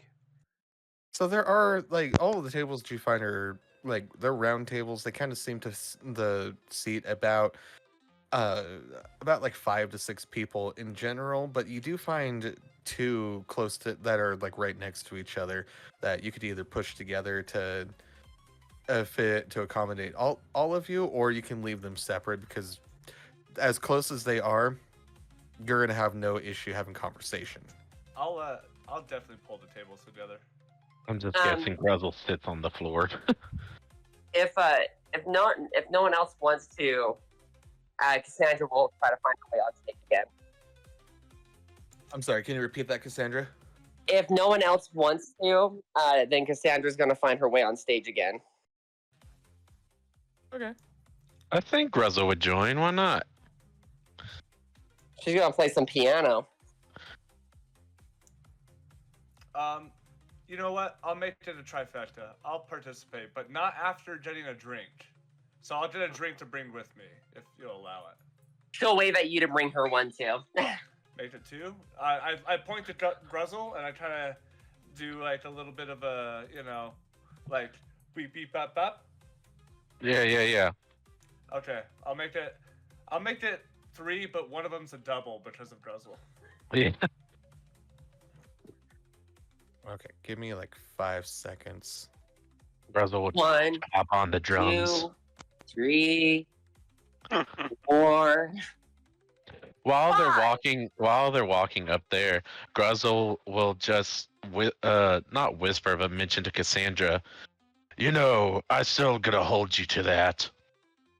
Hold me to what? Oh, you said a kiss on the cheek for whoever gets them in the crowd, right?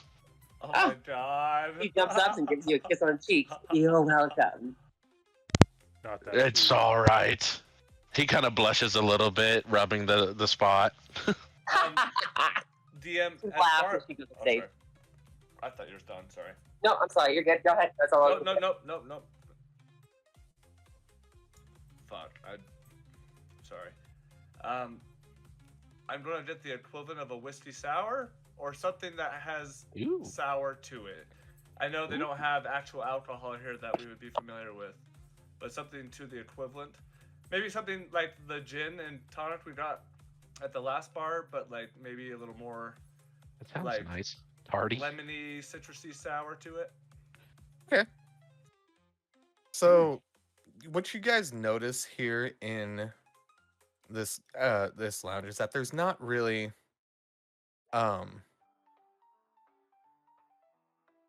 like an open bar area.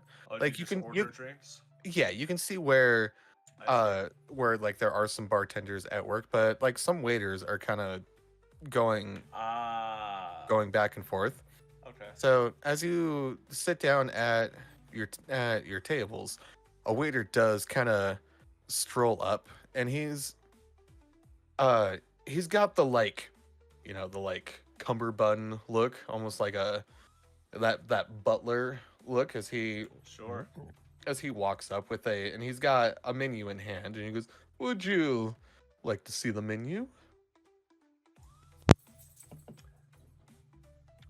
I'll just look at the menu, and I'll just like randomly point to something. 3 of those, make one of them a double. We're going to be performing up there, and I'll just bam blast and let everybody else do their thing. He takes your order. He sees what you pointed at. He takes your order, and he looks up at the stage, and he goes, "Oh, I wasn't aware that we had any performers coming in tonight. But nonetheless, I'm sure you'll be a nice change of pace to the musicians we have tonight. I'll just give him a wink and keep on going. And he kind of waits for a second to see if anybody else is going to order. What is this place known for? That's the drink I want. Ooh. Yeah, what's the house special? Yeah. He's like, oh. What I would recommend is our Steam Engine Sour. Steam Engine Sour is a smoky whiskey sour served with a splash of lemon. Perfect. I hate you. The fucking face. I actually give me 2. I feel like Crampy wanted one of these, and I'll hold on to it for when he gets back. Shit, dude. Thanks, dude. Finn raises her hand. Can I have one of those as well? A double, please. It's been a long day. Oh. Okay, stepping it up, dude. And you're like this big, right? She's regular sized human, but yeah, she's. Oh, for some reason I was thinking you were. Hey, that's I Lyra. was thinking of a different campaign. Oh, that's Lyra. Yeah, my bad. Lyra will ask for just one because I'm assuming it's a normal sized drink. So for her, it's going to be, Like a a big triple. drink. Quadruple. And she's Like a already triple. feeling very drunk from the previous one, from the 2 drinks we had there. So Okay. Is anybody else ordering? Lazan will order the same of that steam sour. Steam and sour. Yeah, the the steam- steam. What was it? Steam something sour. The Steam Engine Sour. Yeah, the steam engine sour. Love that. However, I would like to point out, Crampy, this is not the drink that you pointed at. No, I realized that. That's why I said I hated you earlier. What did I point to, out of curiosity? The black licorice drink. Yeah, please don't have it be like the Jaeger or something, dude. I can't take that again. Jaeger bomb. If you would like to know what you pointed at, make a. You know what? Fuck, I'm not gonna make you make a check because you did it so. I was gonna say you did it so quickly that maybe you wouldn't have known, but No, you do. yeah. You do remember seeing the name Tesla's Tonic. Sounds. It's electric. Shocking. Both of us get 2 points. The waiter having taken your orders, turns and leaves, and it does not take him long. He's not gone for very long, as you in fact, like those who are paying attention, you see him go over to the bar area and give the order to the bartenders. He kind of like turns his back to it and kind of leans up, tapping his foot a little bit, and you see the bartender that he gave the order to, his hands are flipping in all different sorts of directions, revealing different different spouts that as he's pouring drinks into shakers and mixing them up, and within just a couple of seconds he's got your drinks made and passes them over to the bartender, and the waiter makes his way back. As the waiter makes his way back, he hands out the Steam Engine Sour. This drink almost has you can tell that there's whiskey in it, but you can heavily smell the splash of lemon.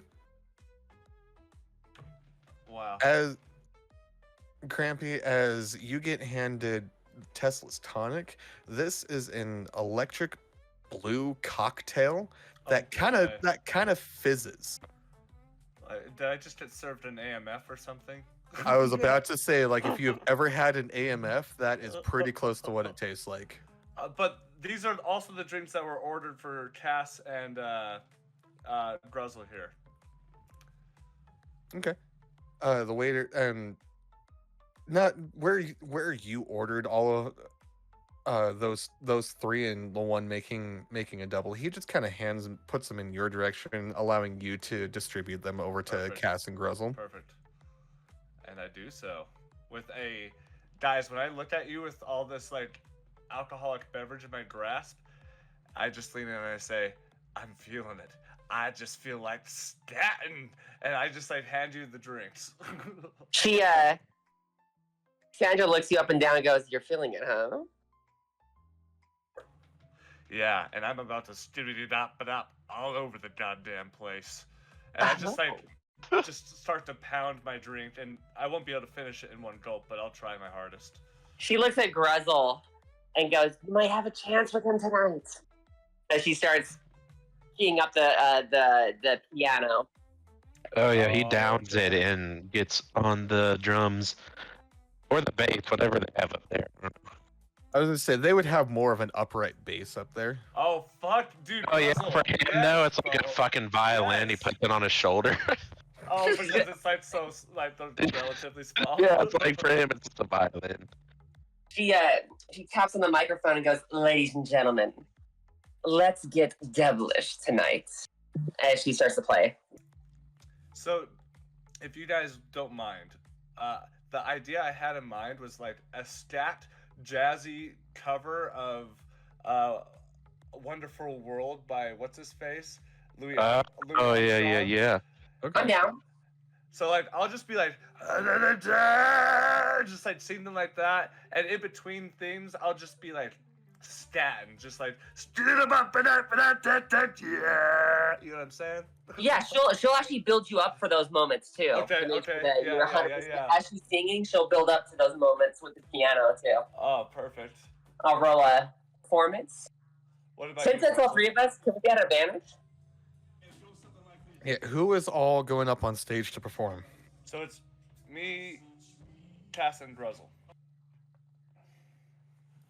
Okay, nobody else is joining. This isn't a full band performance. Okay. I'm going to say our performers at no. Because I think the only one that has had multiple drinks at this point is going to be Crampy. Yeah. Well, we've all been pretty drinking, you know what I'm saying? But yeah, for sure. I definitely just slammed I'm mine, feeling and I'm it. feeling it, Mr. Krabs. Okay.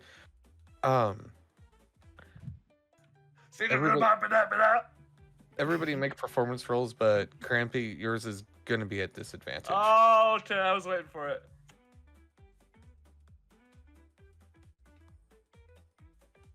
How do I roll at disadvantage? Right click it, and then you should Oh, have God. a couple options. I'm gonna need help. That's a 6. I still have a plus 15, so we'll see. Oh shit. So with disadvantage, 26. that's going to be a 26. Yeah, don't worry about that, DM. Gruzzle, as you guys start your song, like you can tell that the upright bass, especially in violin form as you were holding it, is not necessarily your instrument of proficiency. Sure.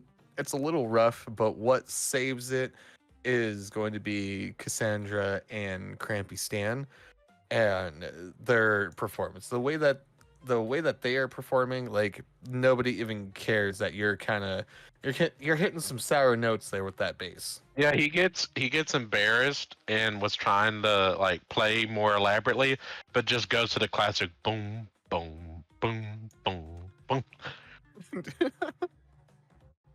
Something like super simple that he can't mess up that much. Sure, Right. sure. That 4-note bass line. Yeah, just boom, boom, boom, boom, boom, boom. She'll adjust her piano playing to make sure those notes work. Yeah. Like, we're used to performing live, so we'll all sort of adjust accordingly to sort of like, make it work. Yeah, out of the entire group, I think Gruzzle has the worst performance. Actually, he's not a bard. Yeah, I know. I love when you are put in positions like this. He tries his hardest though. It's I the know, heart. And, He and does, that's why he you're part does. of the band, dude. That's what counts, is that he tries his hardest. And you guys do have, like, you have the Brass and Cobalt Lounge's attention. Like, obviously, this is not going to be a, like, hop and bump in place, but everybody who's sitting at their tables enjoying Yeah, their... we're just chillaxing. Yep, enjoying some smoke and enjoying their drink. Some of them even like raise their glasses at you, and you can see that they're at a couple tables. They like tap over to who they're sitting next to and point up on stage at you guys. So you've got their attention. Yeah, I'll They- just like. Oh, sorry. I was just gonna say they are enjoying it. By no means is this like a bad time for anybody. Like, I'll just sort of like close it all off and take off my hat for a bow, and I just point out, Cassandra of the Riff Raps on the Ivory Keys, and like give an opportunity of applause. Oh, she spurs it up with some hyper piano playing when he says that. Yep, and you hit the way that you hit those keys are just mwah. And I'll point at as I put my hat back on, gesture towards Gruzzle, and you can't forget the big guy rocking it on the standing bass. And I'll just give a little clap. Thank you. And I'll just Boom, boom, bow boom, boom. and As- wobble back to the table a little bit.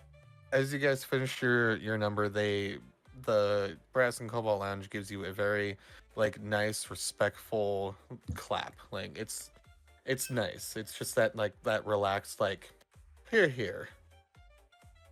She'll keep playing background music for it. Okay, you're gonna stay up on stage and just kind of continue playing at the keys. Yepers. Perfect. At this point, the waiter has made a second come around. Only this time, he comes up and he says, "Would anybody like a second drink or maybe a smoke?" As he opens up a box and you see what appears to be this world's version of cigars. They're more metallic looking, but Easy. It's a Easy vape bars. stick. Yeah. It's a vape. Yeah, it's just like a little vape. it's basically a vape. Oh my god! Kid scoops one up and lifts her veil completely off to smoke it. I'll grab one as well. And I'll like almost start to order a drink, but realize the drink that Chazz had gave me and just sip on that, and I'll take a little cigar, e-cig or whatever the fuck these things are called. So in this world, they call the cigars rollers. Oh, cool. Okay, Nice. cool. I like that a lot. Those of you that real quick, is anybody ordering another round of drinks? Chazz is sipping on his first one, so he's not finished it. Yeah, Lizon will order another round. Okay, Sure, why not? The What about Patch and everybody else? Patch is not drinking. Oh yeah, that's right. He's a puddle. Adore. if you would like, there is a drink menu just laying in the middle of your tables that you can share and pass around, and I would be more than happy to go to list off the drinks that this place does have. Ooh, yes. I mean, I kind of want to respect your hard work there and kind of want to hear it. Yeah. Okay, so you guys are aware of the Tesla's tonic and the Steam Steam engine engine. sour. the steam engine sour. Along here, you have the clockwork cognac. Okay. You have the ironclad absinthe, Oh. Dicey. the brass and brandy smash, Okay. Okay. and last but not least is the copper coil cider. The brandy smash one sounds good. Yeah, this sounds like that's one with like mint and stuff, right? So the Traditionally. along with the like on the menu there, it does list what's on there. The brass and brandy smash is a strong mix of brandy and citrus served with a chunk of brass tinged ice. Oh, okay. So it's kind of like a brandy on the rocks. Yeah, it's like a little bit of a sipper almost. Yeah. What's the absinthe? The ironclad absinthe. Yeah. It is a bitter absinthe-based concoction served in metal goblets, garnished with clockwork mint leaves. Oh. Oh. Lazan's getting one of those. Did I Okay. hear the cider? Cider The also sounded good. copper coil cider. Yes. The copper coil cider is a spiced apple cider served warm in a copper mug, perfect for a cold evening by the fire. Wow. Ken wants one of those. That's Oh. cozy. So I just want to make sure we've got one copper coil cider. Lazan, did you get the brass and brandy smash? Or no? Absinthe. The absinthe. Yeah. Ironclad absinthe. And then what else was ordered? What did you get, Russell? I can't remember. I wanted that sour, the steam engine sour or whatever. Okay. Oh, you want another steam engine sour? Yeah. Cassandra will order their strongest drink. Sip on. Like maybe like the brandy. Probably one, maybe? either the Tesla one or the absinthe, I would think, based off of. Yeah, I would. Oh, shoulder both. She'll order both. Yeah, but with straws, so you can keep playing. Yeah, I was gonna say because if that one's similar to an AMF, that's like 4 different liquors mixed together. Yeah. Yeah. In less than like 45 minutes. Gotta party like a devil. Yeah, I know, dude. We just are literally getting the party started. The bartender takes your drink orders, and I'm sorry. Did anybody else want to order? I don't think I've heard from. I don't think I heard from Lyra. I also already have my second drink. I just am starting to drink it now. Well, since Lyra's on her 3rd drink now, and it's, again, the Both cup's big as sides. her. She's pretty much in the cup, drinking it, being very drunk. She is fallen in it. Yeah, Make that clear. I think, Lyra, you should finish that one before you think about taking some more. The drinks. Lyra's Yeah. gonna look at Campy and be like, "You don't tell me what to do. I want another one." Maybe give it to her in a shot glass. As No. I look at the Oh. waiter. Don't listen to him. Full one. She's talking from inside the glass. I love it. Yeah. So there's a slight echo. Yeah. Oh, The- fuck. The waiter takes your guys' drink orders and disappears back over to the bar, and you see that same show where the bartenders here are working very, very meticulously and quickly. Oh, I Those- love it. Those of you who decide to take a puff off of the rollers while you're waiting, it has a very deep musky taste to it, but inhaling from the roller is almost as if you are trapped in an enclosed garage with a very smoky diesel engine. Oh shit! I'll just and hand it to Chaz. I'm like, it's really good. And just keep coughing. Those of you who have taken a hit off of one of the rollers, please make a Constitution saving throw. Oh god. Oh yeah, I'm taking a hit off, but it's because it feels like home to me. Ooh, that's Hey, a real 3. quick. Outside of D&D, do you guys want to see something cool real quick? Sure. Sure. 1 second. My camera on. Great. Ooh, is that Jack Skellington? Wow. Oh, that's cool. That's pretty cool. How tall is that puppy? That's like 12 feet. Yeah, he's about like 12 feet. Grezel. About Grezel size. Yeah, Gruzzle's taller than that. Oh my god. Yeah, that He's looks like the one 15, so from- he's a couple feet taller than that thing. Yeah, that looks like the ones from Home Depot, and they're 12 feet. Yeah. Just FYI, I have to work tonight, but I'll have my earpiece in so I can listen for as long as you guys go. I'll try to respond to. Okay. We'll keep you in mind, but you can just listen if you'd like. That con Yeah. saves a 21 DM. Cassandra's playing her music. Okay, everybody that rolled beneath a 15, as you take a puff off of that roller, you instantly vomit on the floor. Oh, no! Right? I threw out my AMF. Are you serious? Lightweights. Yeah, so I puked a little bit, and then like the last little bit, instead of actually throwing it up, I just swallow it back down. And with that, okay, Lazan, no worries. With that, the bartender comes back over with your guys' drinks, and he sees the mess. Wait. Did Sighs. Patch clean it up for us before? Oh my God, no! Oh, Don't make him my do it! Don't make him lord. do it! Just start like as mobile you mop. throw up, he like avoids the vomit, like the puddle disperses, like it's repelled. Okay, thank you. I don't. Ugh.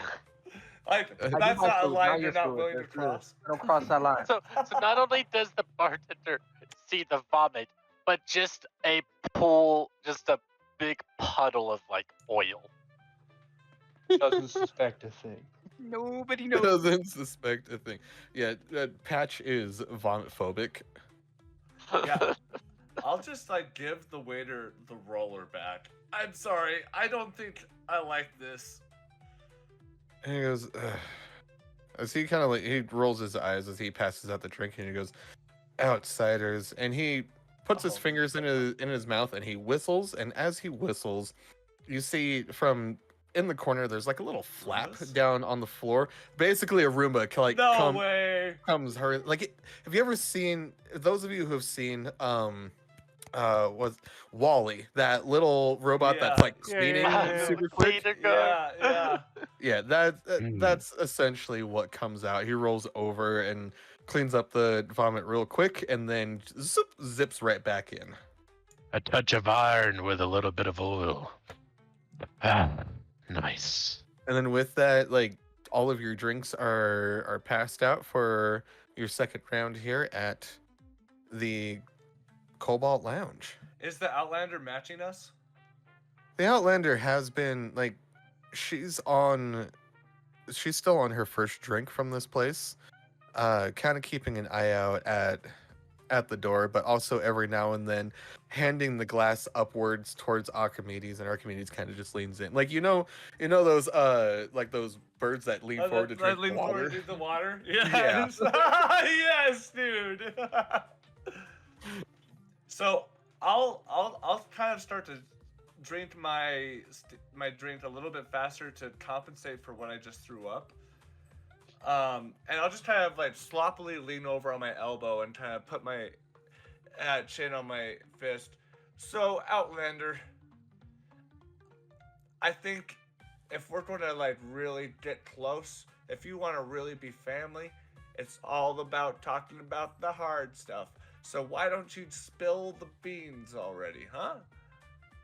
All right, I've been keeping this like deep inside, but I guess it's best for me to come clean. Yeah, baby, just lay it on us. I've had to oil my gears a lot more recently. Is it that time of month? She raises an eyebrow.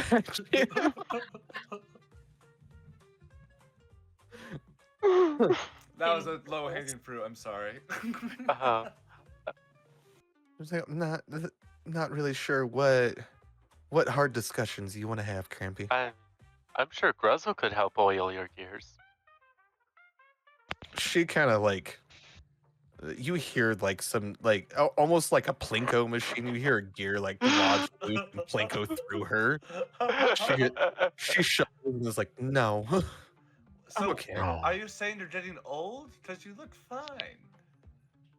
I wouldn't necessarily say old. I mean, I'm about middle aged. I just rolled over to my 300th year. Wait, I mean, don't you just regenerate or something? Replace parts. I guess replacing parts is a good way to think about it. See, the inner side is what like powers me. The outer side, what you see, that's just like, leasing a new car. What's a car? Yeah. She goes, "Oh, yeah, I forget." Is that one of those things that you use to clean your shoes? It's like buying a new carriage. So how do you procure your carriages? In turns, her hair kind of falls in her face. She actually has really long white hair that is now like kind of a little all over the place as she looks a little frustrated and like, oh my god, what is going on? A little disheveled. Yes. Well, it's not very often. The last time I proclaimed a new that I got a new, as she does quotations, carriage. I had done some work for a very nasty red wizard, and that turned out very poorly for me. Yeah, we were there. She's like, "I know you were." There But was Ken wasn't. A lava palace. Shit got wild. I see. Grezel destroyed the whole building by That getting put you in big. debt with this gear gang as well? No, different gang. She's like, "No, the red wizard Zelnar is not a part of the gear gang. He's something completely different entirely, but we may not have to run into him again. He took the body, the outer shell back. He took the carriage back and left me to die, but luckily the Rift Rats came to save their band manager." So, Outlander, is it theoretically possible to, like, to sort of, get you a vessel that has such a low deterioration rate that you could just seemingly live forever? She like kind of touches her cheek. She's like, "But I really do like this one a lot. Most people replace their parts after about 300,000 miles, but I'm still going strong." How many miles do you have? Like 900 or something? 1,000? I'm not that old. I told you I only rolled over to 300. Sorry, this whole robot thing's confusing for me. It's fine. It's fine. It's confusing for a lot of us too because it's stuff that we don't really acknowledge. It's stuff that we don't even really talk about because we don't have to. If something breaks, we fix it.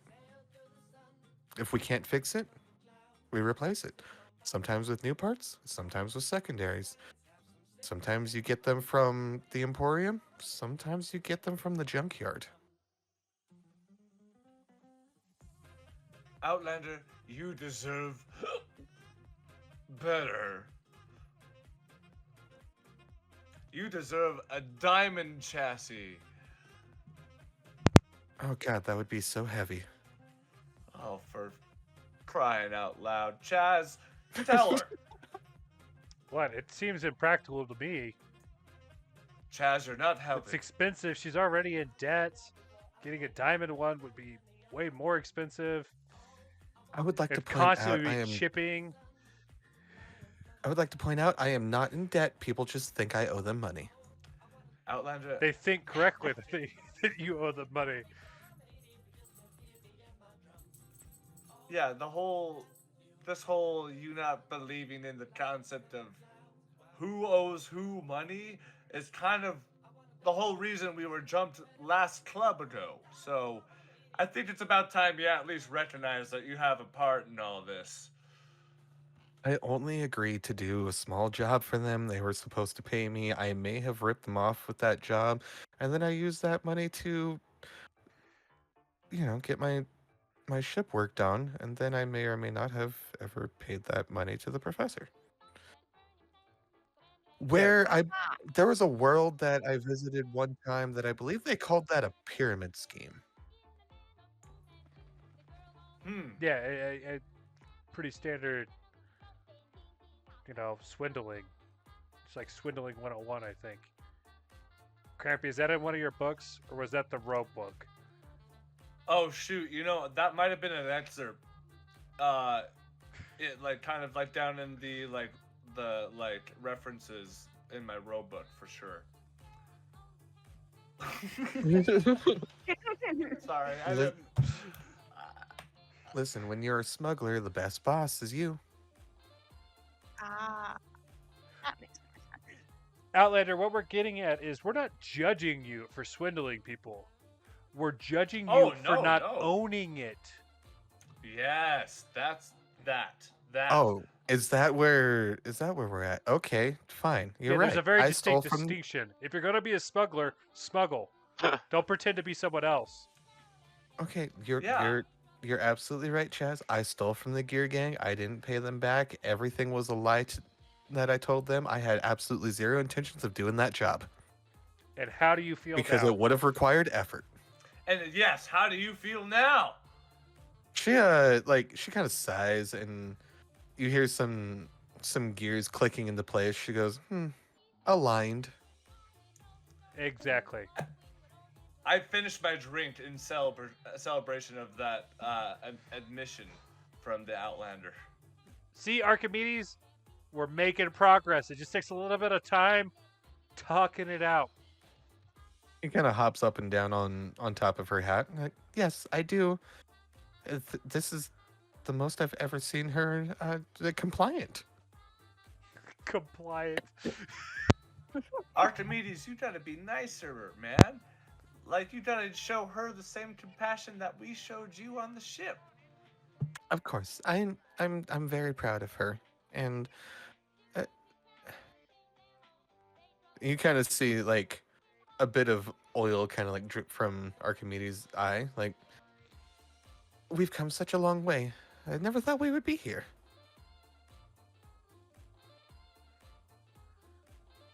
Ain't no stopping us now. Never got thought this. I would be here. Chugs her drink. Sorry to cut you off, Don. Oh, no, you're good. All right, I like this mentality. I think we got to do maybe one more round here. We go check out this final club. Yes.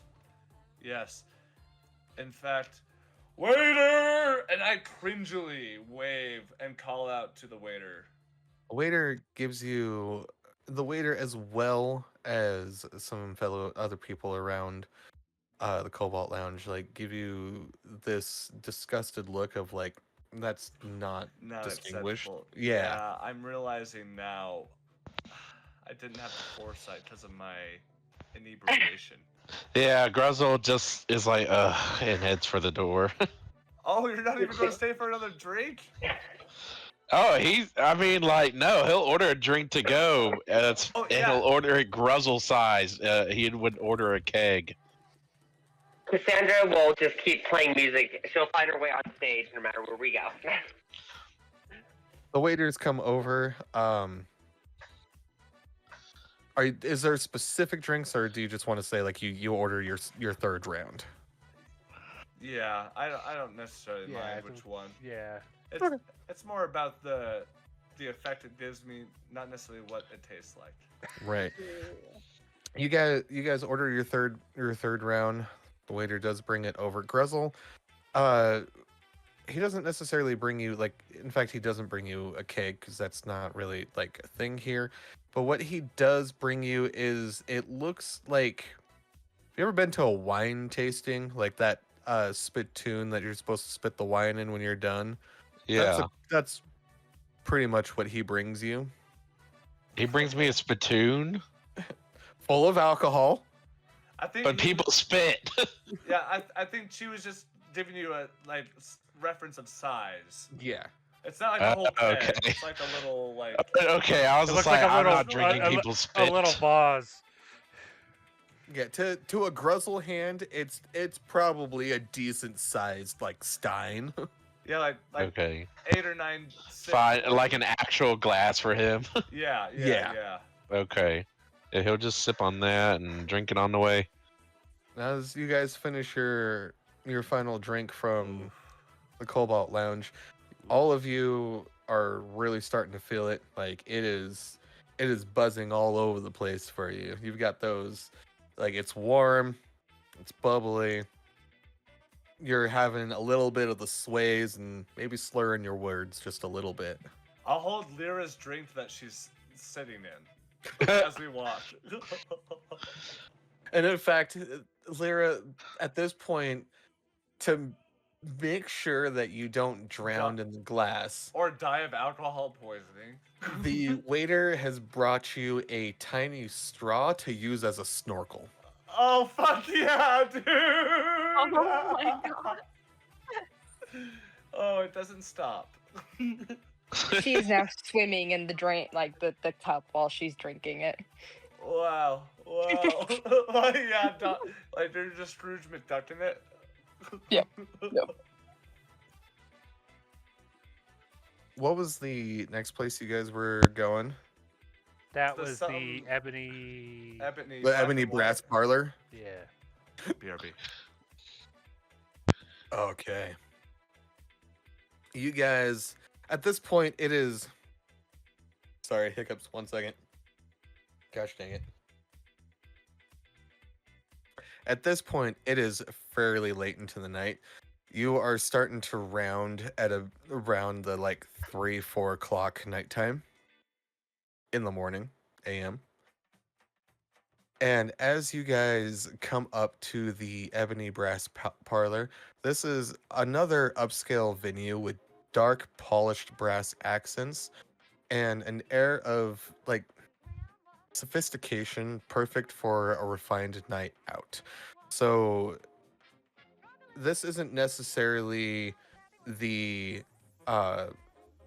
like the Cobalt Lounge-esque era, but this is more of a like a relaxed, sophisticated place versus a poppin' club.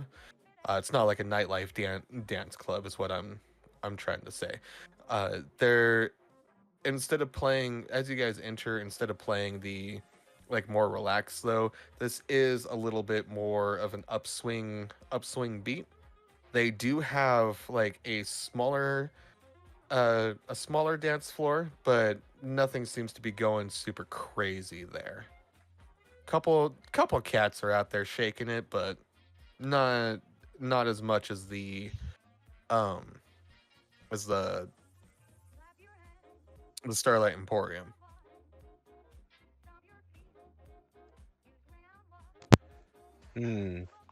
I think Gruzzle would head for the bar to get a small snack and maybe some water. Can I get a little catch up? I'm sorry, I had to pee. No, you're fine. So you guys enter the Ebony and Brass. thank you. The Ebon Brass Parlor. This is a more of an upscale venue.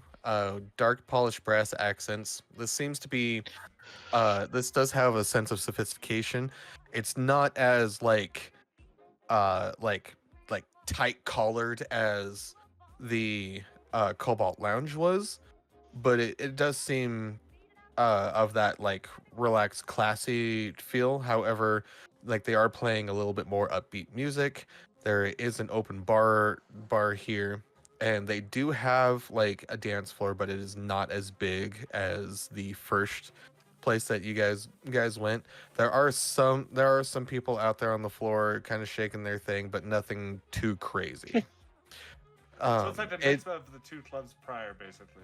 Yeah, it seems like maybe like earlier in the night this place might have been like popping, but right now you guys are hitting about like 3-4 o'clock AM. So things are kind of starting to die down and become a little bit more like relaxed. Go ahead, Chaz. Chaz is gonna.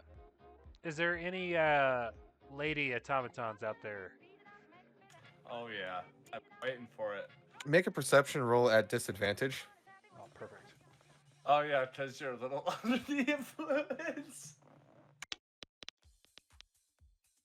That's on 11. You do spot what appear to be like a few feminine-esque automatons out on Some the dance fembots. out. Yeah, some fembots out on the dance floor and standing at the bar, and like in fact one sees you guys enter and kind of like gives you that like up and down look and like gives you a wink. Oh. All right, Archimedes. Oh. I think now's the time. Archimedes is like, yes, of course. Would you like me to come with you? I mean, that's your call, my bird friend. Yes, you need a wingman, literally, and I push Archimedes towards you. Yeah, Archimedes like looks down over the brim of the Outlander's hat, and the Outlander looks up and looks over to who you guys are looking at, and smiles and nods at Archimedes, and Archimedes just flies over and lands on your shoulder. Good evening, ladies. Hello.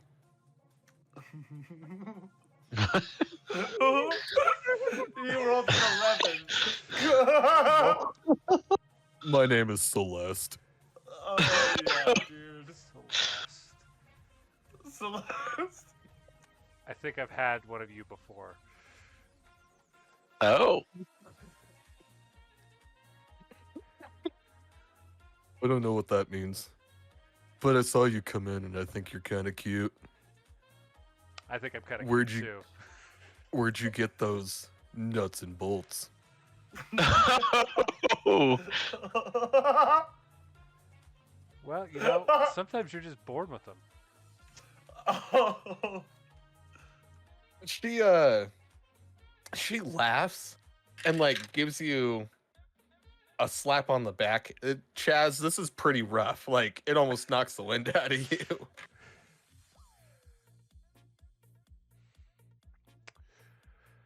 Well, Where are you from? well, we're just, you know, passing through. There's, Archimedes like go ahead and finish.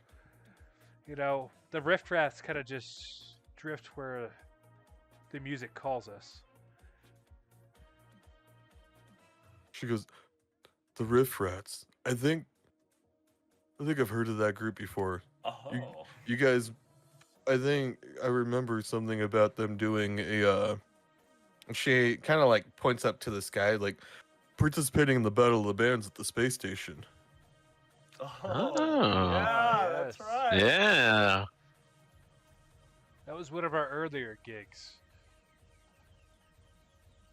That's pretty awesome. And like at this point, Archimedes like hops over to your ear and with a wing up to kind of like shield that he's speaking into your ear. He goes, I think it's going great. Kind of like leading. Yeah. The issue, I think the problem is we might be shooting a little lower than normal. As you say that to Archimedes, Just like a it, groupie. the song changes, and Celeste goes, "Oh, I love this song. Come dance." And like, Drives you onto the dance floor. yeah, you feel Oh, there this, it goes. you feel as this big meaty claw just kind of like grabs you by the wrist and Oh drags you and no. if you would like to contest this, make a strength saving throw at disadvantage. Oh, dude, let me look at this strength. I think we're just. I think Chaz is gonna let it happen and try to like ease out as the night as it as it goes progresses. on. Yeah, I'm gonna say she rolled a dirty 20. yeah.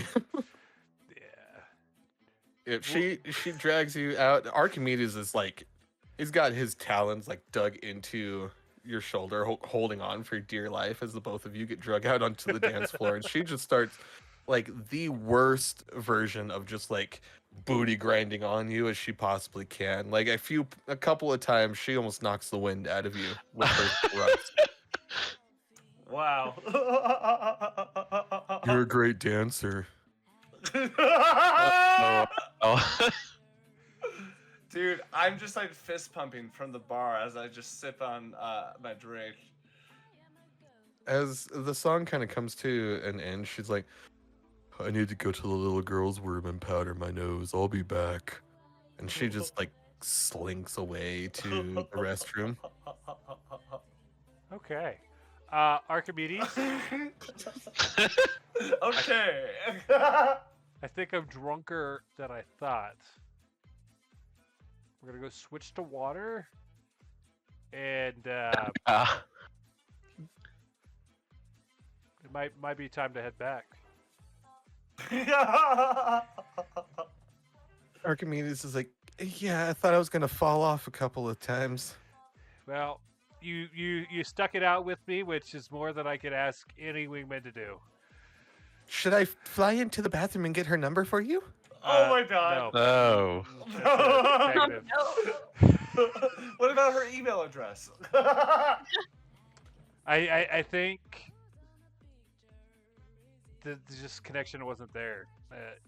You know, I'm a more of a sensitive, feely type of guy, and she's a little bit more physical. She might work out great with Gruzzle. So if you want to go help him out, I agree. Sometimes you just can't ignore the red flags. Oh my god. Oh Lord. It kind of sounds to me like she might have some nuts and bolts herself. Oh my god, Archimedes! Dang. I don't disagree, but I'm pretty sure Gruzzle's into that. So as long as he gets to top, I don't think he cares who's on bottom. Archimedes is like, oh, you're right. And then like flies from your shoulder over to Gruzzle, and Gruzzle, Archimedes lands on your shoulder and starts whispering into your ear, telling you all about Celeste.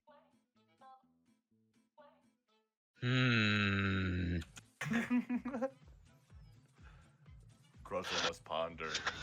Gruzzle ponders this as he like finishes off his water.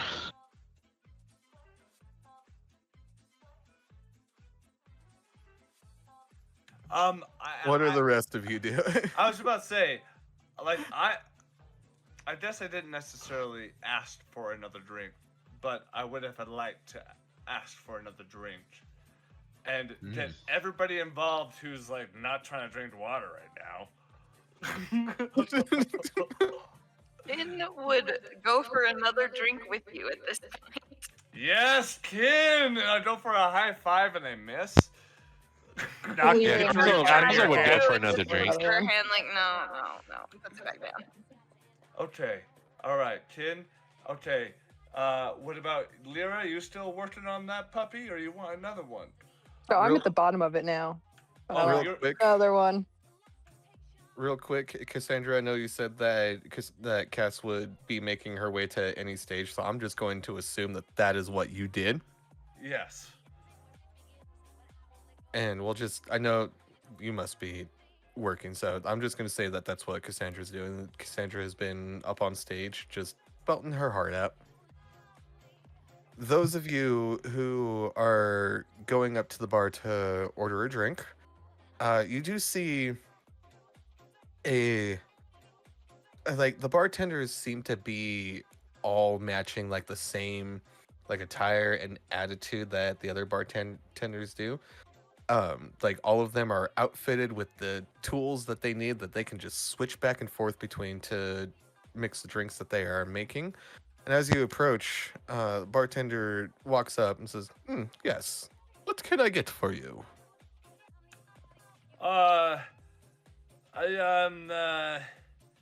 Is it the steam Benjamin sour for me? Please. I'll just like point to the rest of the group who came with me. Oh, I apologize. We do not serve the steam engine here. Oh, well, give me what you would recommend, please. And I'll just kind of pat the counter politely. Are you looking for something, sipping on? Do you want something to shoot, or are you looking for something that really packs a punch? I'll take a sipper. Thank you. Of course.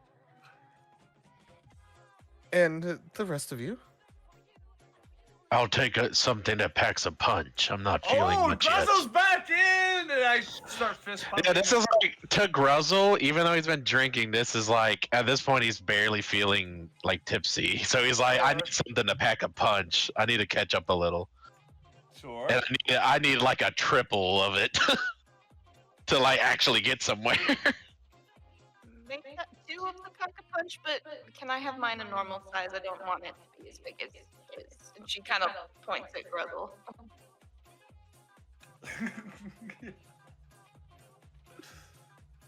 Lyra, darling, do you want another drink? She's gonna look up at Crampy. Yes, I will take a sipper, regular size. You heard the lady. We all ordered, I believe, sir. And I would like put a little gold piece, which I think means nothing here because they have credits, and slide it across the table. Still Right, cool. you see him kind of like he picks up the gold piece, shrugs, and slides it into his apron. The Outlander kind of like face palms and pulls out a couple of different bronze and gold gears and hands it. I know, right? I love it. It's like not jiving, but now it kind of. It wasn't jiving, but I love it, so it's hard. It's really awkward.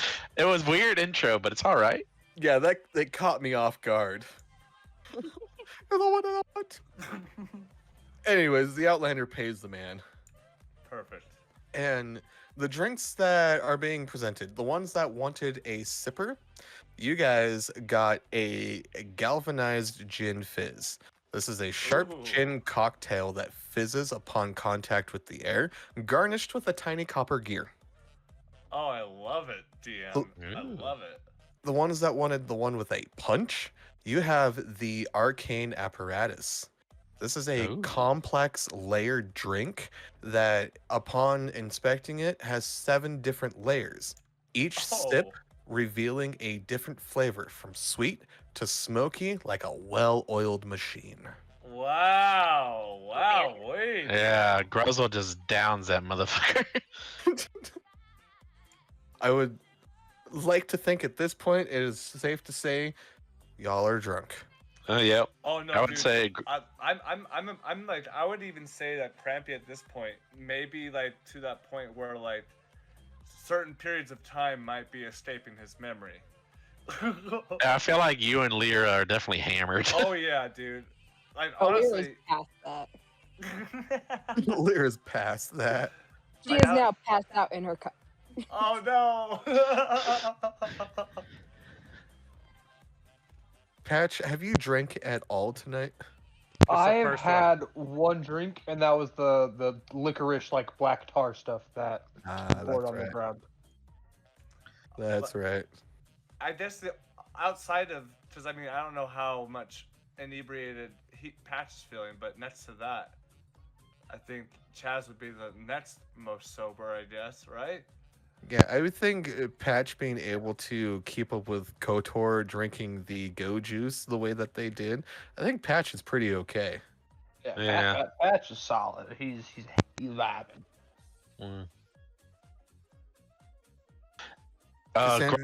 Gruzzle would love to go dancing. He was gonna ask Cassandra, but she's performing, and only because I think he's the only one that thinks she would be intact after the dance. Dude, Gruzzle, I'll look up at you at your strong, She'll dance. devilish eyes. Oh, sorry. Oh, sorry. Oh, okay. No, I'm Never mind. sorry. Finn would also have looked up, but not said anything at all and looked back down. Dude. I said I don't think they would have survived the dance. I think Cassandra would be one of the only. Dude, me and Ken are both dejected without saying anything. Yep. Wow. Okay, he'll ask Cassandra to dance. He'll go up to the stage and just put out a hand. Oh, darling. King of Princess to dance? Why not? I'd be honored to take the Princess of Hell on a soiree of a dance. She's gonna dance so damn jazzy that it's unreal. She actually summons an imp to continue playing the piano. Oh yeah, no. When he dances, the dance he chooses is the swing where you like swing them around you. So he's definitely like picked her up into like a handstand.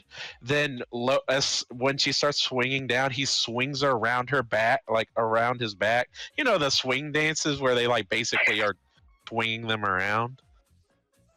Wow. Yeah. Yeah. I posted a GIF of kind of what it's like.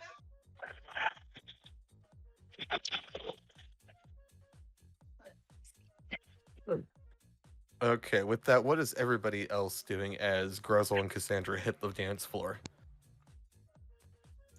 Can I approach Chazz? Yeah, go right ahead. I'll be like about a quarter into the drink I just ordered. Chazz, I saw you talking to somebody. How did it go? So on a scale of 1 to 10, what did the person that I was talking to look like? I would say it was one of those 50-50 kind of situations. Yeah, because you're probably seeing two of them, right? Crampy, upon looking at this person, the way that you remember them, like they're pretty, but pretty muscular. Yeah, Chazz, she looked like she could give a good back massage. But you know what? It's okay. Yeah. Sometimes you sort of win, and sometimes you sort of like, catch a little small one. Yeah, we'll go with that. Or you catch Right. one that's too burly to bring back to cook for dinner.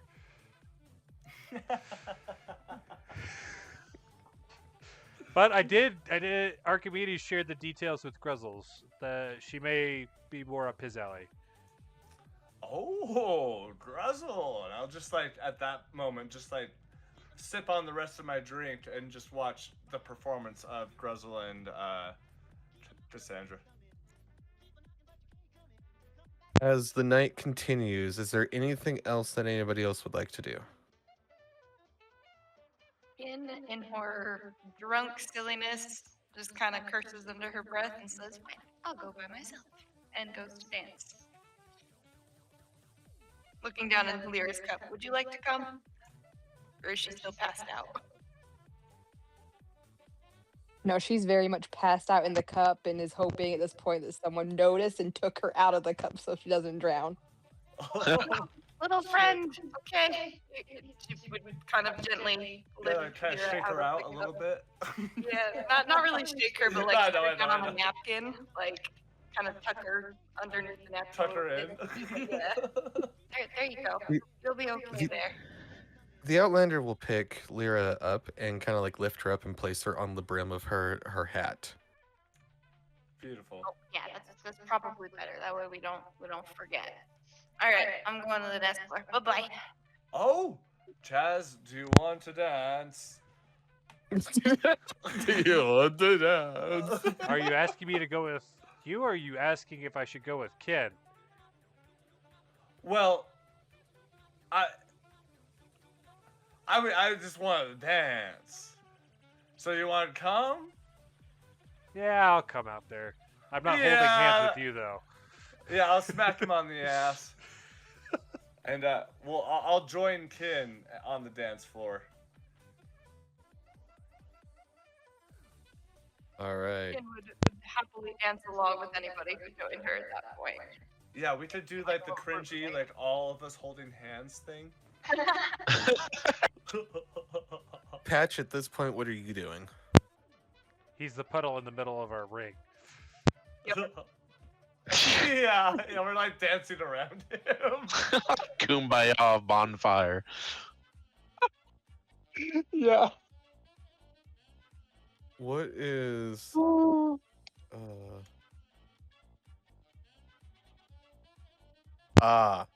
is this kind of like the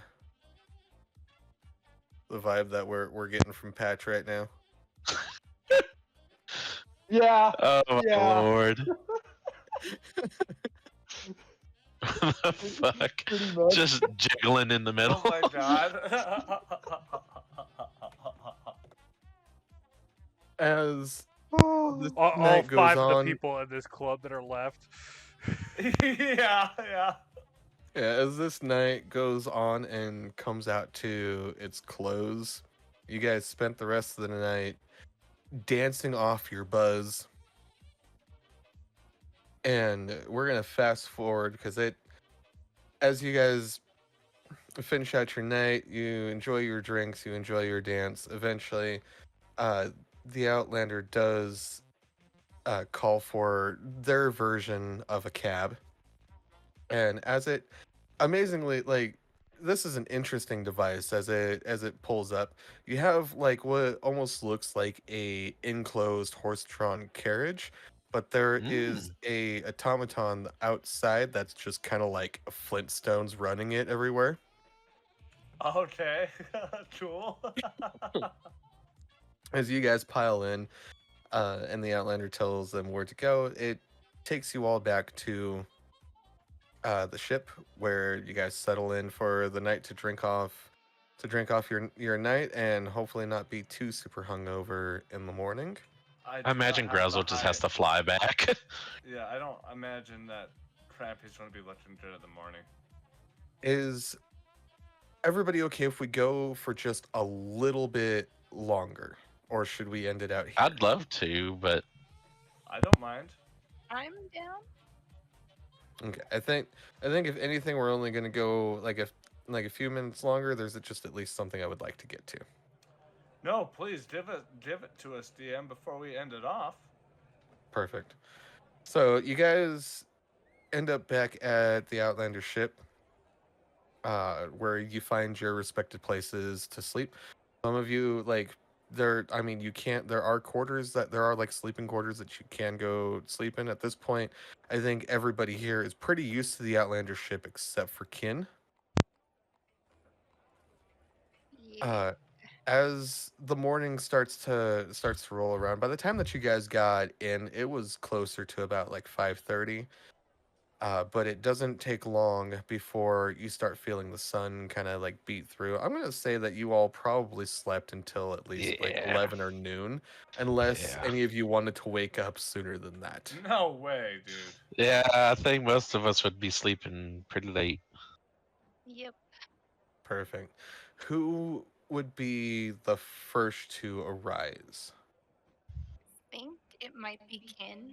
She's still like super not accustomed to the spaceship and kind of wigging out about her surroundings, but I don't know about anybody else, so I don't want to impose. Can, as you arise and kind of like make your way out of your sleeping quarters and down the hallway and into the cockpit of the ship, you do find the Outlander is already up, and she seems just as chipper as her usual self.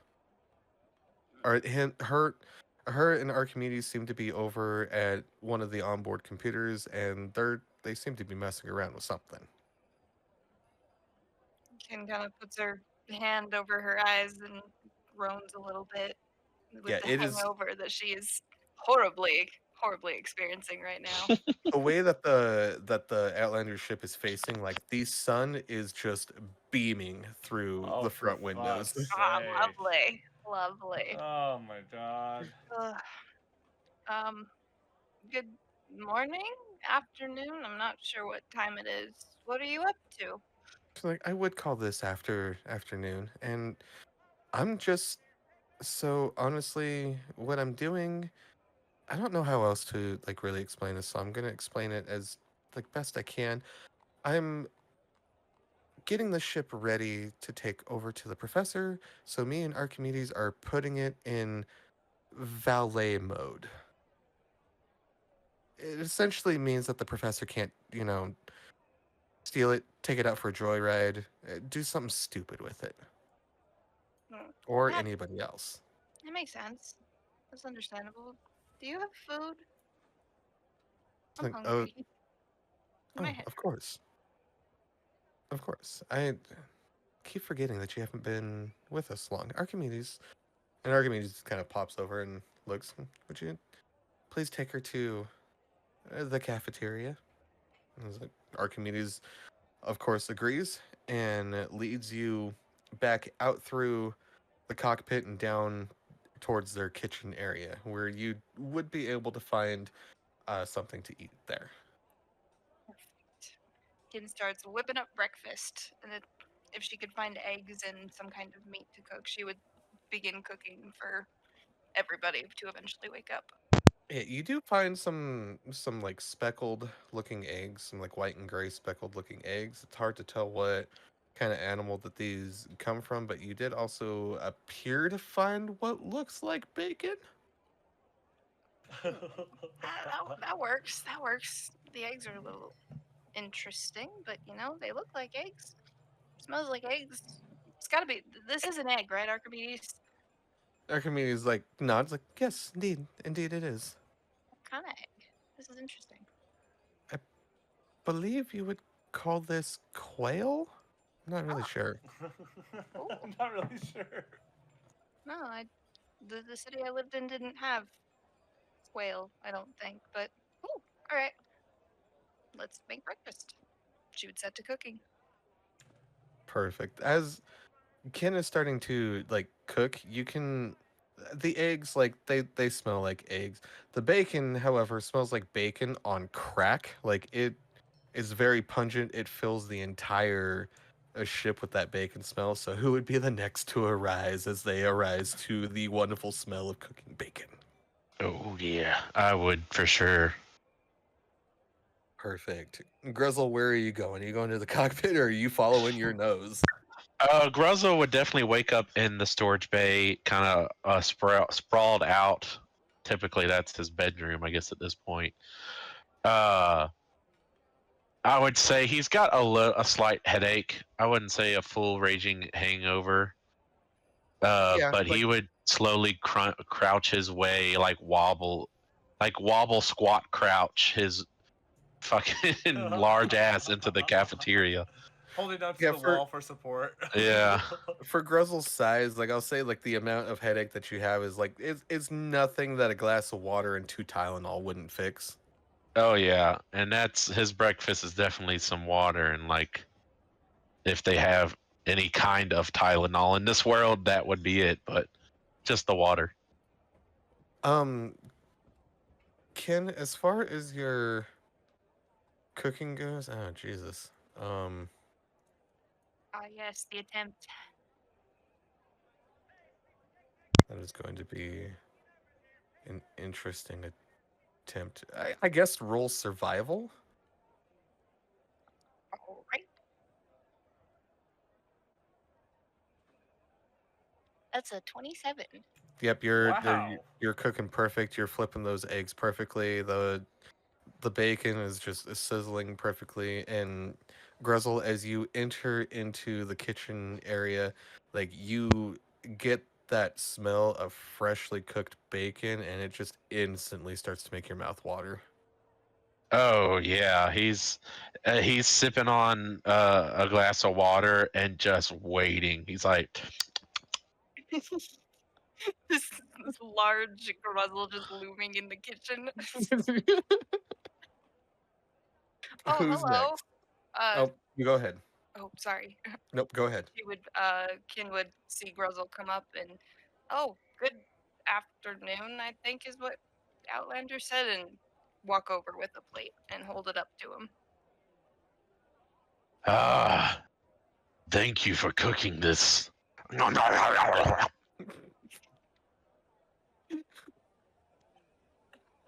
Yeah, that's how Gruzzle gets around. Just like, it's definitely a workout for the glutes and the butt, the gluteus maximus and the quads, the legs, basically. Yeah. You're welcome. Was anybody else up?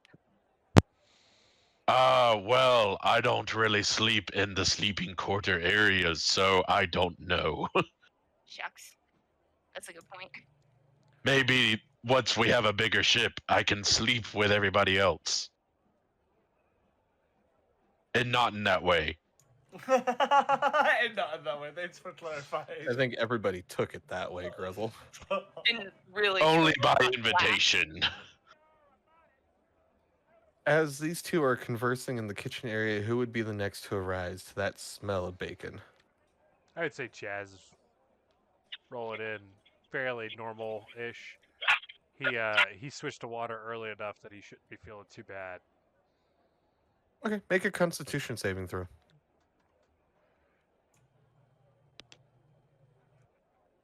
It's 15. Yeah, it's not too bad. Like you have like a bit of a hangover and like your stomach may like the bacon smells good, but it also kind of like you're from time to time if you take too quick of a deep inhale, your stomach does a somersault. But it's not too bad. It's manageable. Well, good morning. Oh, good morning. Finn would Morning. bring another plate over for Chazz and Perfect. kind of look at him, but look down at the floor a little bit. You do it all right there? Oh, fine. Don't worry too nothing. much about the Asmodeus thing. I think we got this covered. It'll be fine. No, nothing. It's fine. And there's a little pink in her cheeks, but it's barely visible as she turns back to go make another plate. Gruzzle is just like, ooh la la, but under his breath he's like, oh. And he's just watching, like he's just nibbling on bacon, saying nothing. He is like a wallflower. He's like,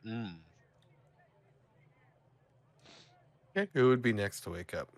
I'll say that when we cut to Crampy, he's kind of like, as opposed to like laying on a bed appropriately, he's laying on it like hot dog style. So his legs are hanging off one end and his head and arm are hanging off the other side of the bed.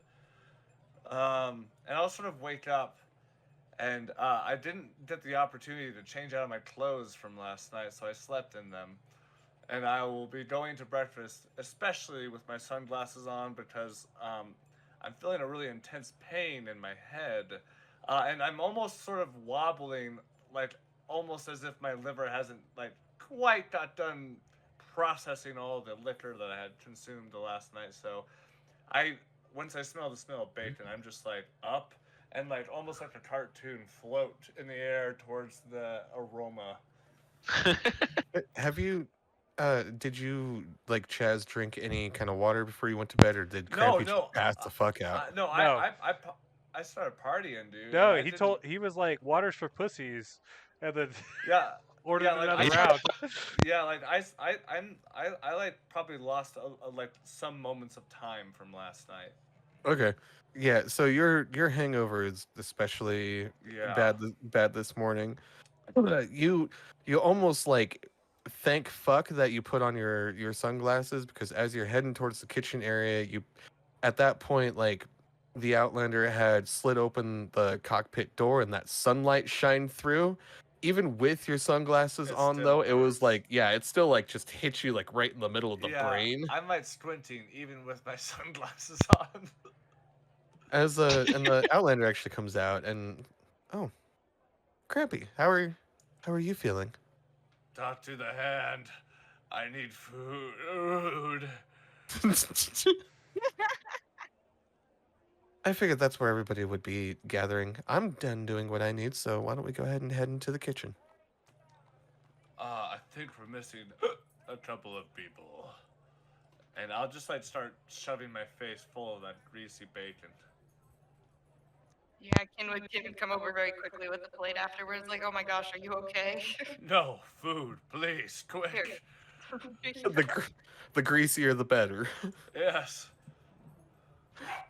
Okay, who would, between Lyra, we need Lyra, Cassandra, if you're with us, and Patch. Who would be waking up next?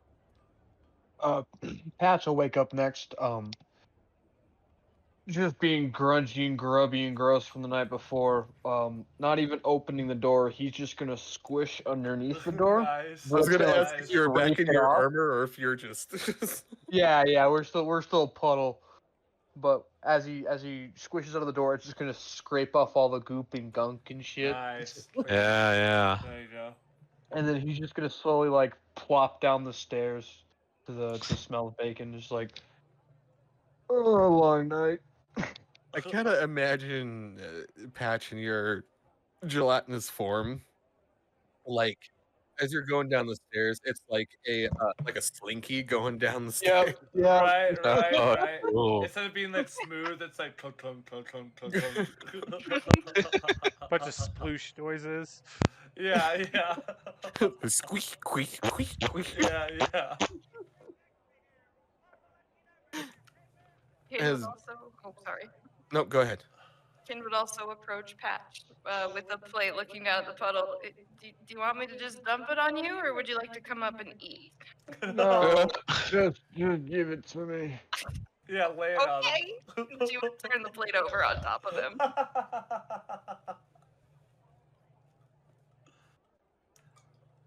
As you all watch in horror as Patch just like absorbs the food. And like stomach acid, it just slowly starts to like, shrink in size.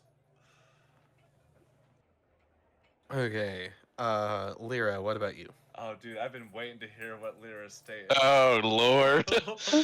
Lyra, did you drink any kind of water? No, because I passed out. You have, because of your stature and how much you attempted to drink and keep up with everybody, you You're are still hungover drunk. as fuck. You're still Oh. drunk. it's still going. Yeah, I was gonna say because of how small I am, and I tried keeping pace with Crampy over there. She's gonna have a hard time even getting out to where the food is. So she'll like slowly get up, slowly fly, but then fall. Get up some more, fly, slowly making progress. Oh no! Just pumping around. Oh And I'll, shit! once I get to the kitchen, I'll just like fall and just kind of stay on the floor for a sec. I point over in distress, but because of the state I'm in, I'm no near in a place to help. I say, please, over there, she needs. Grezel will sustenance." just like with 2 fingers just pick her up. Kin comes over with a plate of food, and she's already taken the time to cut it up so it's a little bit smaller because Lyra's still in her smaller size, so it should be easier to eat. There you go. I don't know if I should just make room on the plate or if you want to go sit at the table. Are you okay? The Outlander begins to clap her hands, and as she looks around the rest of you, she's like, I was in a world somewhere where they believed that, like, clapping helped pixies. Does this help, Lyra? As she claps even louder and faster. Oh no! Oh no. no! Lyra starts crying. Oh no! Oh. As you hear with every clap, just that booming inside of your head. I don't think it's helping, Outlander. Stop. She's crying. Outlander, like- no one else drank water. They're all hungover as fuck. Loud noises are not appreciated at this point in time. I think we all need water. I don't really know what this hangover thing is that you guys are talking about, but it looks horrible. Well, I Imagine a think you were loud- saying something about like you have an internal purification bullshit. We don't have one of those. We basically run off of alcohol. Yeah, we don't have that. It's poison, effectively, to us. See, they basically have livers, but it does not work very well. She says, "Great cogs. Why do you drink the stuff then?" Because we get fucked up. Cause we're the riff rats, baby. It helps. Yeah, I just grasped my temples. Because everyone's being so loud, Lyra is now passed out on her plate. He's like, "I'm done."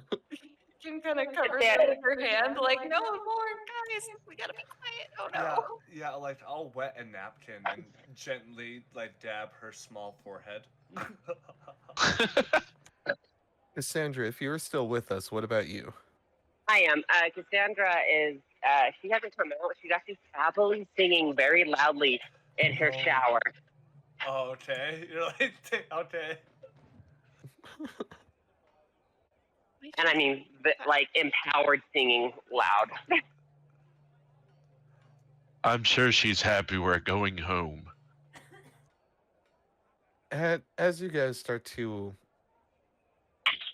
finish breakfast, and sitting at the table inside of the kitchen area. All of a sudden, a flash of flame boy. appears, and that same imp that you saw the day prior Oh no. appears out of the fire. He's a little shaky like he was yesterday. Says, are you ready to go to see our Lord Asmodeus?" He Ooh, awaits. yes. I think Cassandra's still in the shower, but we're about done with breakfast, so it should be here shortly. Yeah, give us like an hour. She's such a diva. He's like, unfortunately, I cannot give you an hour. He's Asmodeus regrets to inform you. Like, he is very well aware that the contract that he made with you states that he would give you at least 24 hours, and we have not quite hit that 24-hour mark yet. But he says that is of utmost extreme importance. So, I'm sorry. And you see as this imp raises his hand up and Wait, hold snaps on! his finger. No! What? Cassandra's naked in the shower, you idiot! And all of you, in a flash of flame, including Cassandra, get transported Oh no, dude. to the front doors of Asmodeus's castle. Cassandra just has soapy bubbles covering her center. Oh Lord, I'd like to wrap She- my wings around her. Good Lord, the indecency. She appears right in front of the door, wings spread out as she's hitting the highest note she possibly can into her scruffy. What's it called? Loofah. Hi. Oh my god. Kin and anybody else, like I believe everybody else has been here. That's here. Kin, so that way you have a description of what you're looking at. Oh boy, get ready for this. Oh, here. This entire place, like, you are in hell. Like, you have like the entire place has a red hue, mainly because if you turn around and look behind you, there is a moat of lava that is going around Asmodeus's castle. And as you look up, like, imagine like the most like medieval Dracula-esque looking castle that is floating on its own, that is sitting on its own spit of land in the middle of this lava lake. Oh my god. All she can stutter out is, it's hell. It's hell. I'm in hell. Okay, I'm in hell. And she's quietly, but as calm as possible, sneering on insanity. I'm in hell. I'm in hell.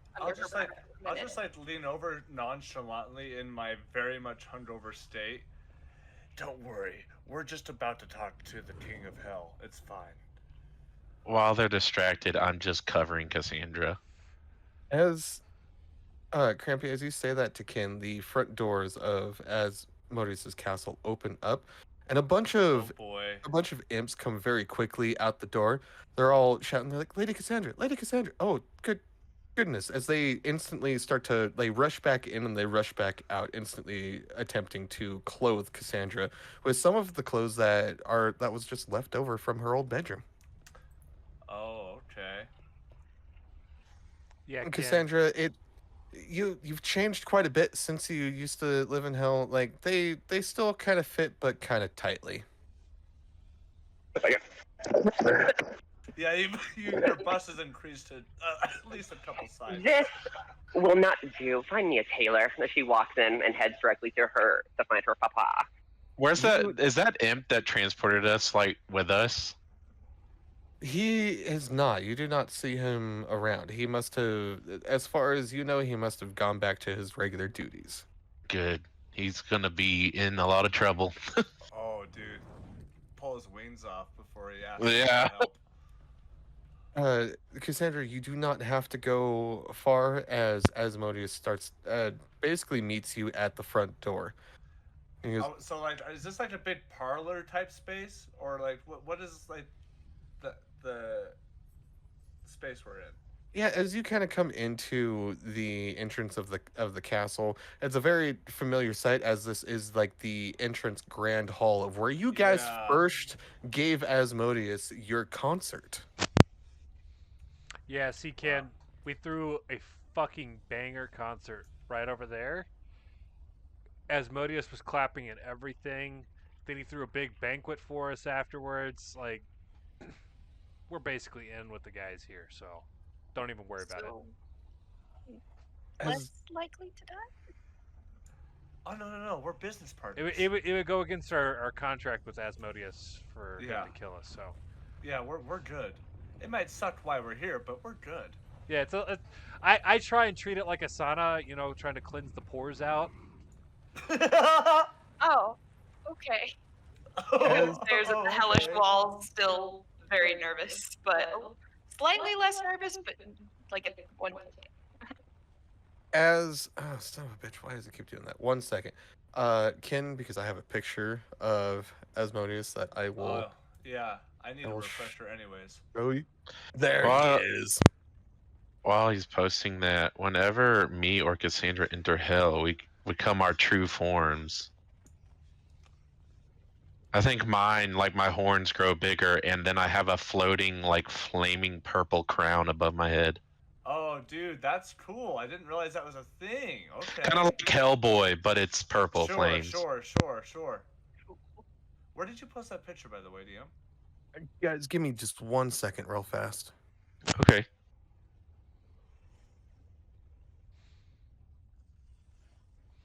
Yeah, really, Ken, the only other thing that kind of gets awkward here is all of the food and drinks have some form of soul embedded in them. It's once you get over like it's the quite delicious.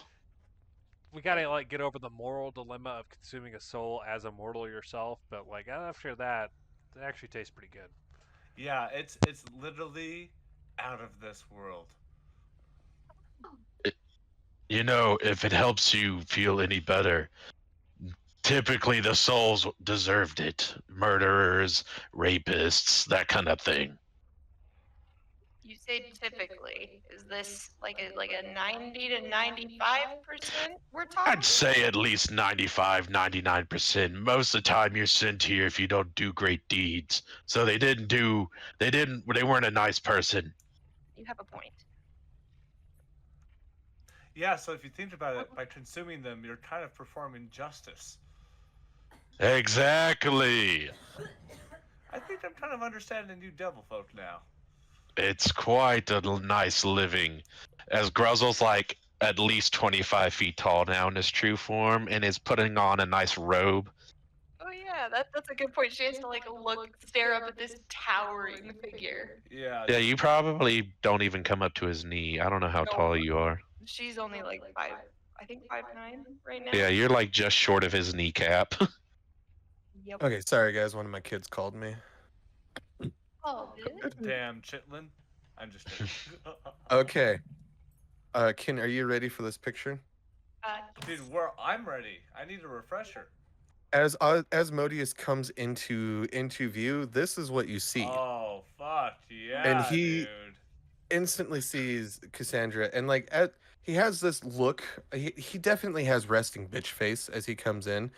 But as he comes into view and he sees Cassandra, he instantly turns into a teddy bear, grabs her into an embrace, and says, "Cassie, it is so good for you to be home." Oh. I do very much apologize that I had to bring you here, and especially in this state. Please forgive me. I sent you a message. Sorry. No, you're good. You're good. Let me take a quick look here. And quietly steps behind Crampy and Chazz. And of course, like Cassandra reciprocates that hug. She's all super giddy and jumps up and down as she hugs her father back and forgives Asmodeus for the state that she had to travel in. But also like kind of like not in a scolding way towards Asmodeus, but in a scolding way towards the imps, because clearly they should have been able to greet her with a much better fitting outfit than what they did. Oh, and I love him. Asmodeus also like agrees. He's like, "Of course, I will make sure that they get punished properly." And he turns and looks at the rest of you and says, "The Rift Rats." Gruzzle bows. I bow so quickly, dude, and I try to ignore the pain throbbing in my head. Chaz will follow suit, and he'll kind of like whisper to Kin, "Yeah, just go with it." Yeah, just Kin- go with Kin it. follows suit immediately, not questioning anything. Nope. Asmodeus says that it is so good to see your faces again, and I hope that later you can bestow us with more of your wonderful music. Oh, it would be our pleasure as the Rift Rats, your devilishness. He laughs at this and kind of like gives you a slug on the arm. Crampy and Crampy Stan Ouch. were always one of my favorites. Oh, that's Ah. good. It seems that you have somebody I have not met yet. As he looks over towards Kin, and he walks up to you, Kin, and he kind of gives a gracious like bow, and then extends his hand to. He extends a very red, sharp hand with some long black. At this point, they're not even nails; they're claws. Wow. Kin looks up at him like there is very clear fear in her eyes, but she still reaches out and tries to at least blend in and either take his hand or follow suit for whatever action he is taking. And he takes your hand and bows and gives it a quick kiss and says, "I do not believe that you are a part of my agreement with the Rift Rats. Not yet. How much do you Not like your yet." soul?" I, as of right now, would very much like to keep it, but I do have things I need help with, so. Speaking of which, there are things that I need help with as well. If you'll all please follow me into my office. As he leads you into the back room of his office, as the black obsidian doors open, almost as if like every door in this castle just obeys his command. He just walks up to it and they open right for him. As he leads you into this room, the walls covered in black obsidian, polished black obsidian, with a beautiful fireplace in the wall. A fire is of course going. There seems to be all manner of different style of furniture, some chairs, some like lounge couches that all donned with either a purple or green uh like uh upholstery. And he ushers you all in, and he specifically says, "I called you all here for a very important reason." And he looks over to Grezel and Cassandra, but it is also most important that the two of you are here, and I need you to heed my warning.